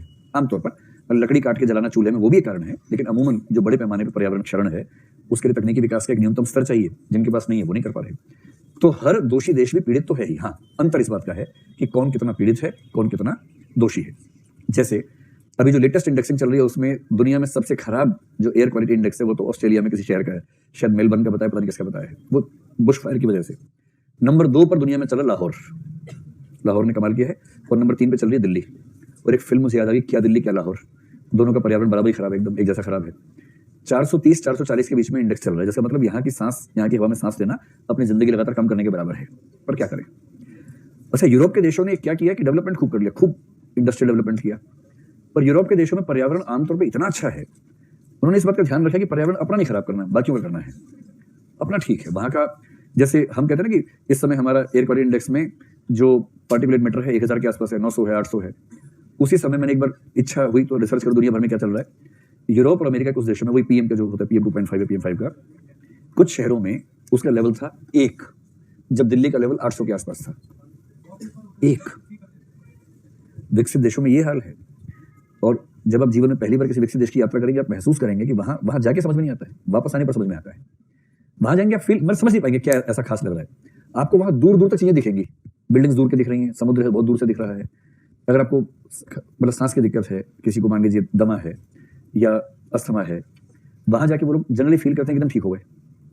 फिर वो दवाइयों का नाम गिनवाते हैं, वो दवाई खाई थी तब से ठीक हो गया हूँ। जैसे वापस आते हैं, हवाई जहाज से उतरते खांसना शुरू कार्यक्रम, फिर तो दिख नहीं रहा बहुत दूर तक। कैसे दिखेगा? इतना ज्यादा पर्यावरण में दूषण है कि विजिबिलिटी ही कम हो जाती है। और ये समझ में तभी आएगा जब दो पर्यावरणों की तुलना करने की स्थिति में आएंगे। और तुलना करके इसलिए जब यूरोप या अमेरिका के लोग भारत में आते हैं, दिल्ली में स्पेशली, उनका अक्सर ये प्रश्न होता है कि यहाँ कैसे आप लोग सर्वाइव कर लेते हैं, सर्वाइवल स्ट्रेटेजी क्या है। और यहाँ के लोग मस्त हैं, उनको पता है सब ठीक है, तो क्या दिक्कत है। तुलना तो तब होगी जब हम करेंगे तुलना, इस तुलना का संदर्भ भी बन रहा है, ठीक चल रहा है। तो कुछ देश, लेकिन सही बात यह है कि कुछ देश ज्यादा मात्रा में दोषी हैं, उन्होंने अपने आप को बचा रखा है। कुछ देश बड़ी मात्रा में पीड़ित हैं, जो दोषी नहीं हो पाए हैं पर पीड़ित बड़ी मात्रा में हैं। और कुछ को आप कह लें कि वो दोषित और पीड़ित दोनों, मतलब अलग अलग सेंस में दोनों चित्रों से बात समझ में आ रही है। तो पीड़ित देशों में कुछ तो वो हैं जो बस डूबने ही वाले हैं। कौन कौन से? फिजी जैसे एक देश है, मॉरिशस है, नॉर्वे डूबने वाला है, लेकिन नॉर्वे को लेकर भी संकट तो ठीक ठाक सुनने को आता ही रहता है। तो मालदीव से जैसे है, मालदीव से, ठीक है। और दोषी देशों में कौन कौन है? उसमें सबसे बड़ा दोषी तो अमेरिका ही है, चीन है। जो विकसित देश हैं आमतौर पर वो दोषी हैं, इसीलिए विकसित हो पाए हैं। तो आपको बता देना है, इसमें सारा क्योटो प्रोटोकॉल, मॉन्ट्रियल प्रोटोकॉल, जो भी आपको याद हो परीक्षा में, सारा चिपका के आ जाना। लेकिन मूल भाव ये बताना कि पर्यावरण संकट का मसला ये है कि कुछ लोगों ने अपने डेवलपमेंट की वजह से दुनिया भर के सामने श्वसन और कई तरह की चुनौतियां पैदा कर दी हैं, जिनसे निपटना बहुत जरूरी है। और आगे संकट क्या है? वितरणमूलक न्याय। अब वो कहते हैं कि सब रोक देते हैं। सब कैसे रोक दें? गरीब देश बेचारे अब जाके डेवलप होने शुरू हुए तो उनका मन करता है उनको भी अवसर मिले, थोड़ा पोल्यूशन करने का मौका मिले, ताकि उनका विकास तो ठीक से हो। और विकसित देश चाहते हैं कि बराबर हिस्सेदारी उनकी भी हो। कैसे होगा बराबर? तो ये नैतिक संकट बताएं। तीसरा है हिंसा, आतंकवाद और विनाशक हथियार। अब हिंसाएं और आतंकवाद कौन कौन से तरह के हैं? एक तो है धार्मिक या अन्य एथनिक आधारों पर जो झगड़े चल रहे हैं। अभी जिस रिसर्च का जिक्र इन्होंने किया ना, वो रिसर्च बहुत अच्छा है। सैमुअल हंटिंगटन नाम के एक आदमी हैं, बीच में एक बार वो बहुत प्रसिद्ध हो गए थे, सैमुअल हंटिंगटन। सैमुअल हंटिंगटन का एक थीसिस है, उस थीसिस का नाम है सभ्यताओं का संघर्ष या द क्लैश ऑफ सिविलाइजेशंस। तो जब भी आप इस थीसिस का जिक्र करें, हंटिंगटन का नाम जरूर बताएं। इनका मानना है कि इस दुनिया में अगला बड़ा झगड़ा जो है, अगला जो बड़ा युद्ध होने वाला है, वो ईसाइयत और इस्लाम के बीच में होने वाला है। तो ईसाइयत और इस्लाम के बीच का झगड़ा, और आप देख रहे होंगे कि आजकल इस बात की संभावनाएं ठीक ठाक दिखती हैं। जैसे अभी जो ईरान अमेरिका में चल रहा है, उसमें मलेशिया का जो प्रीमियर क्या नाम है, महातिर मोहम्मद, जब आदमी बहुत बूढ़ा हो जाता है ना, तो वो अनकंट्रोल तरीके से बोलने लग जाता है कुछ भी। आजकल वो बार बार ये बात कहता है, भारत के खिलाफ तो बोलता ही है। उसने कल फिर कह दिया कि दुनिया भर के सारे मुस्लिम देशों को एक होकर इसका जवाब देना चाहिए। अब यदि कोई राष्ट्राध्यक्ष ऐसी बात करे कि दुनिया के सारे मुस्लिम देशों को एक होकर अमेरिका का जवाब देना चाहिए, इस तरह के कथन संकेत करते हैं कि यह मामला इस्लाम वर्सेस क्रिश्चियनिटी हो सकता है। होगा नहीं, क्योंकि राष्ट्रों के अपने हित होते हैं, तो अपने हित सबसे ऊपर होते हैं, ऐसा हो नहीं पाता, लेकिन ऐसा संकेत तो है। यही बात आपने एक व्यक्ति का नाम सुना, V S Naipaul. V S Naipaul ने भी इस थीसिस का बड़ा समर्थन किया है। वी एस नायपॉल की स्पेलिंग देख लेना भाई। वी एस नायपॉल भारतीय मूल के व्यक्ति हैं, बहुत अच्छे लेखक हैं, बुकर प्राइज मिला, कई और प्राइज मिले। इन्होंने बहुत रोचक वृत्तांत लिखा। इनका कहना यह है कि रेनेसां जो हुआ, देखिए 14वीं सेंचुरी के समय ईसाइयत और इस्लाम दोनों बराबर किस्म के जिहादी और रूढ़िवादी धर्म थे। ना यहाँ डेवलपमेंट थी, ना वहाँ डेवलपमेंट थी। इस्लाम बढ़ते बढ़ते स्पेन में घुस चुका था, इसलिए आप यूरोप में कभी भी घूमेंगे, स्पेन में जब जाएंगे आपको स्पेन का माहौल अलग दिखेगा। कुछ मामलों में अच्छा दिखेगा, क्योंकि स्पेन में इस्लाम और ईसाइयत साथ साथ है, डाइवर्सिटी है, तनाव भी रहता है, और डाइवर्सिटी से होने वाले फायदे भी वहां पर ज्यादा मिलते हैं। स्पेन तक इस्लाम की एंट्री हो चुकी है, और ठीक उस समय जो कॉन्स्टेंटिनोपल क्या बोलते हैं, कुस्तुनतुनिया जिसको हिंदी में बोलते हैं ना, वो वाली जो घटना घटी, अब वो घटना घटी ऐसे कि इटली में जाकर क्रांति हो गई विचारों की। और क्योंकि इटली में क्रांति हुई विचारों की, यूरोप के हिस्से में हो गई, तो यूरोप में तेजी से परिवर्तन आना शुरू हुआ, और 200-300 साल होते होते यूरोप आधुनिकता के रास्ते पर ठीक से चल पड़ा। वहां भी धर्म युद्ध हुए प्रोटेस्टेंट कैथोलिक के बीच में, लेकिन अंततः रिफॉर्मेशन की दुनिया मॉडर्निज्म की तरफ बढ़ी। और ये वाली दुनिया जो थी, मध्य पूर्व वाली जो इस्लामी दुनिया थी, ये आगे नहीं बढ़ पाई। तो वी एस नायपॉल ने बहुत रोचक अंदाज में कहा, अगर कुस्तुनतुनिया वाली घटना का असर इटली की बजाय गलती से वो लोग बगदाद आ गए होते, बस सिंपल सा है, जो अरस्तु के, प्लेटो के महान ग्रंथ थे, वो ग्रंथ इटली की जगह बाई चांस बगदाद चले गए होते, तो आज ये वाली दुनिया, इस्लाम की दुनिया, वहां होती जहां अमेरिका और वेस्टर्न यूरोप है। और यूरोप के देश वो हरकतें कर रहे होते जो ये लोग कर रहे हैं, ऊंट पे रेस कर रहे होते, तेल खोद रहे होते अंदर से। एक ऐतिहासिक संयोग है, क्योंकि दोनों धर्मों की मूल मानसिकता एक जैसी है, दोनों सेमेटिक धर्म है, दोनों की अप्रोच एक जैसी है। एक ऐतिहासिक संयोग ने खेल कर दिया पूरा। और इसलिए देखिए, हिंदू धर्म हो, बौद्ध हो, जैन हो, इन धर्मों में लचीलापन सामी धर्मों की तुलना में ज्यादा है। ये मैं इसलिए नहीं कह रहा हूं कि मैं बाई चांस हिंदू धर्म में पैदा हो गया हूं, धर्म दर्शन में स्थापित मान्यता है। जॉन हिक दुनिया के सबसे बड़े धर्म दार्शनिकों में से एक हैं, ईसाई आदमी हैं। उन्होंने इस बात को ऑन रिकॉर्ड 1000 बार कहा है कि हिंदू व्यक्ति के लिए धार्मिक रूप से लचीला होना ज्यादा आसान है किसी ईसाई, यहूदी या मुसलमान की तुलना में। और यहूदी ईसाई मुसलमान में यहूदी के लिए ज्यादा मुश्किल है, बाकी दोनों के लिए तुलनात्मक रूप से ज्यादा आसान है लचीला होना। ये तुलनाएं हवाई तुलनाएं नहीं है, उन धर्मों की मान्यताओं के बेस पे तुलनाएं हैं। इसलिए अगर हिंदू समाज या बौद्ध समाज या जैन समाज मान लीजिए किसी धर्म से हार जाता, तो शायद वो 100, 200, 500 साल में उस बात को पचा लेता। लेकिन इस्लाम, यहूदी और ईसाई इन धर्मों के लिए अपनी हार को पचाना बड़ा मुश्किल काम है, और क्योंकि हार को पचाएंगे नहीं तो युद्ध ज्यादा होंगे। और इसलिए हंटिंगटन ये कह रहा है कि इस्लाम की दुनिया ये मानने को तैयार नहीं है, ये बर्दाश्त करने को तैयार नहीं है कि आज से 700 साल पहले हम बराबर की स्थिति में थे, आज ईसाइयत की दुनिया इतनी आगे बढ़ गई, यहूदी दुनिया इतनी आगे बढ़ गई, तो वो मैनेज नहीं कर पा रहे, उस साइकोलॉजिकल स्ट्रेस को मैनेज नहीं कर पा रहे। इसलिए हमला करना, आक्रमण की मुद्रा में रहना, हिसाब बराबर करना, ये भाव ज्यादा है। और इन भावों से ये खतरा बढ़ता है कि कभी अगर इस्लाम में कुछ गुटों के हाथ में परमाणु बम आ गए, अगर ये खतरा ठीक ठाक है कि उस दिन वो ईसाई दुनिया पे हमला कर सकते हैं, इजराइल पे हमला कर सकते हैं। और जिस दिन ऐसा हुआ, अभी तो आपको पता है कि ईरान के पास पावर नहीं है, अमेरिका ने मार दिया उसको, ईरान ने मिसाइलें छोड़ दी बहुत सारी, वो फुस हो गए बम, यहाँ जाके पड़े वहाँ जाके पड़े, अरे 80 अमेरिकन आतंकवादी मार दिए, ट्रम्प का एक भी नहीं मारा, बकवास कर रहा है, कोई नहीं मारा वाला। उनको पहले से आइडिया होगा, उनके पास सिस्टम ऐसा, पहले देख रहे मिसाइलें कब छोड़ेंगे, कहाँ छोड़ेंगे, खाली करवा दिया होगा, वहाँ पड़ गया, फिर साफ कर झाड़ू लगा दी, वहाँ पर बात खत्म हो गई। उनका इंटेलिजेंस सिस्टम ज्यादा अच्छा है, मशीनें अच्छी है, तकनीक अच्छी है। लेकिन अमेरिका मूड में आ गया तो ईरान के नक्शे में समुद्र आ जाएगा, उसके बाद तो दिखेगा ही नहीं। अगर इतनी शक्ति ईरान के पास होती कि वो वहां से मिसाइल मार के ट्रम्प को मार सकते, तो मारे चुके होते अब तक, शक्ति नहीं है, इसलिए हवाई जहाज को शायद मार दिया बिना बात के। कल से रिपोर्ट आ रही है कि ईरान की मिसाइल लग गई उसको। ये शक्ति का अंतराल बहुत ज्यादा है, और इसी वजह से ये तनाव जो है ना, ये तनाव कम होने का नाम नहीं लेगा। एक तो ये हुआ धार्मिक उन्माद जिसको बोलते हैं। दूसरा, हथियार उद्योग अपने आप में बड़ा उद्योग है। आपको पता होगा कि अमेरिका जैसे दुनिया की सबसे बड़ी इकोनॉमी है, अमेरिकन इकोनॉमी में हथियार उद्योग नंबर 2 का उद्योग माना जाता है। जो रेवेन्यू कलेक्शन में कुल अमाउंट है उसमें हथियार उद्योग बहुत बड़ा है। जब हथियार एक उद्योग है तो इसका मतलब है कि हथियारों में नई नई रिसर्च, उससे फायदा होता है, और उसी में आगे चल के बनते हैं वेपन्स ऑफ मास डिस्ट्रक्शन, जो विनाशक हथियार हैं। अब हथियार भी किस किस तरह के, भाई न्यूक्लियर वेपन तो चलो एक बात समझ में आती है कि बिजली बनाने गए थे, हथियार भी बना लिया। बायोलॉजिकल वेपन्स हैं, मतलब अगर कोई देश पागल हो जाए, विकसित देश, तो उसके लिए दुनिया को खत्म करना कितना आसान है। केमिकल वेपन्स हैं, सोचिए अमेरिका के 200-400 जहाज ऊपर आए, केमिकल्स की बरसात की, वो एक बूंद जिसके ऊपर पड़ी वो खत्म। या करोड़ों अरबों बैक्टीरिया छोड़ दिए किसी देश में जाके, वायरस छोड़ दिए, और वो वायरस लेबोरेटरी में जेनेटिकली मॉडिफाई करके बनाए हैं। और उनकी क्षमता यह है कि जब तक हमारा इम्यून सिस्टम उनको समझ पाएगा, एंटीबॉडीज जैसा कुछ बना पाएगा, उससे पहले वो सिस्टम को ठप कर देंगे। पूरे देश की आबादी खत्म करने के लिए एक दिन चाहिए, जिस लेवल पे हथियार है। और मैंने एक वीडियो देखा है, एक आर्टिफिशियल इंटेलिजेंस के बेस पे वीडियो है कि भविष्य के युद्ध कैसे होने वाले हैं। आर्टिफिशियल इंटेलिजेंस के लेवल पे जो युद्ध होने वाले हैं, भविष्य की संभावना, उसमें क्या संभावना बताई। एक वीडियो आपने भी देखा होगा, खूब फैला हुआ व्हाट्सएप पे। उसमें क्या है कि छोटा सा एक क्या है, ड्रोन जो होता है ना, छोटा सा ड्रोन है, उस ड्रोन का कुल एरिया कितना है, कुछ मिलीमीटर्स में है, 3 बाई 3 मिलीमीटर का ड्रोन है, ठीक है। अब तो इतनी माइन्यूट चीजें बन रही है नैनो तकनीक की मदद से कि बना ही सकते छोटी चीज। मिलीमीटर्स में ड्रोन है, और वो ड्रोन उड़ेगा, उसमें पूरी प्रोग्रामिंग कर सकते हैं।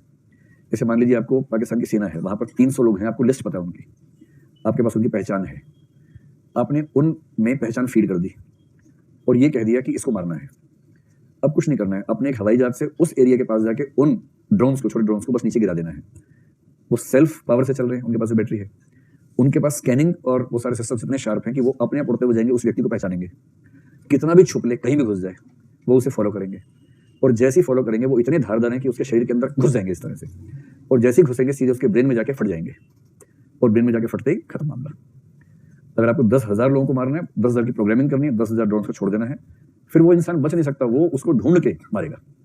और वो इतना छोटा है कि कहीं भी वो इंसान घुसेगा, जो दिमाग को फाड़ सकता है वो दरवाजे भी तोड़ सकता है, दरवाजा तोड़ के अंदर जाएगा, खत्म। जब ये हथियार, इनका उत्पादन शुरू होगा और बिक्री के लिए मार्केट में आ जाएंगे, आप समझ सकते हैं कि दुनिया कितने खतरे के बिंदु पर पहुंचेगी।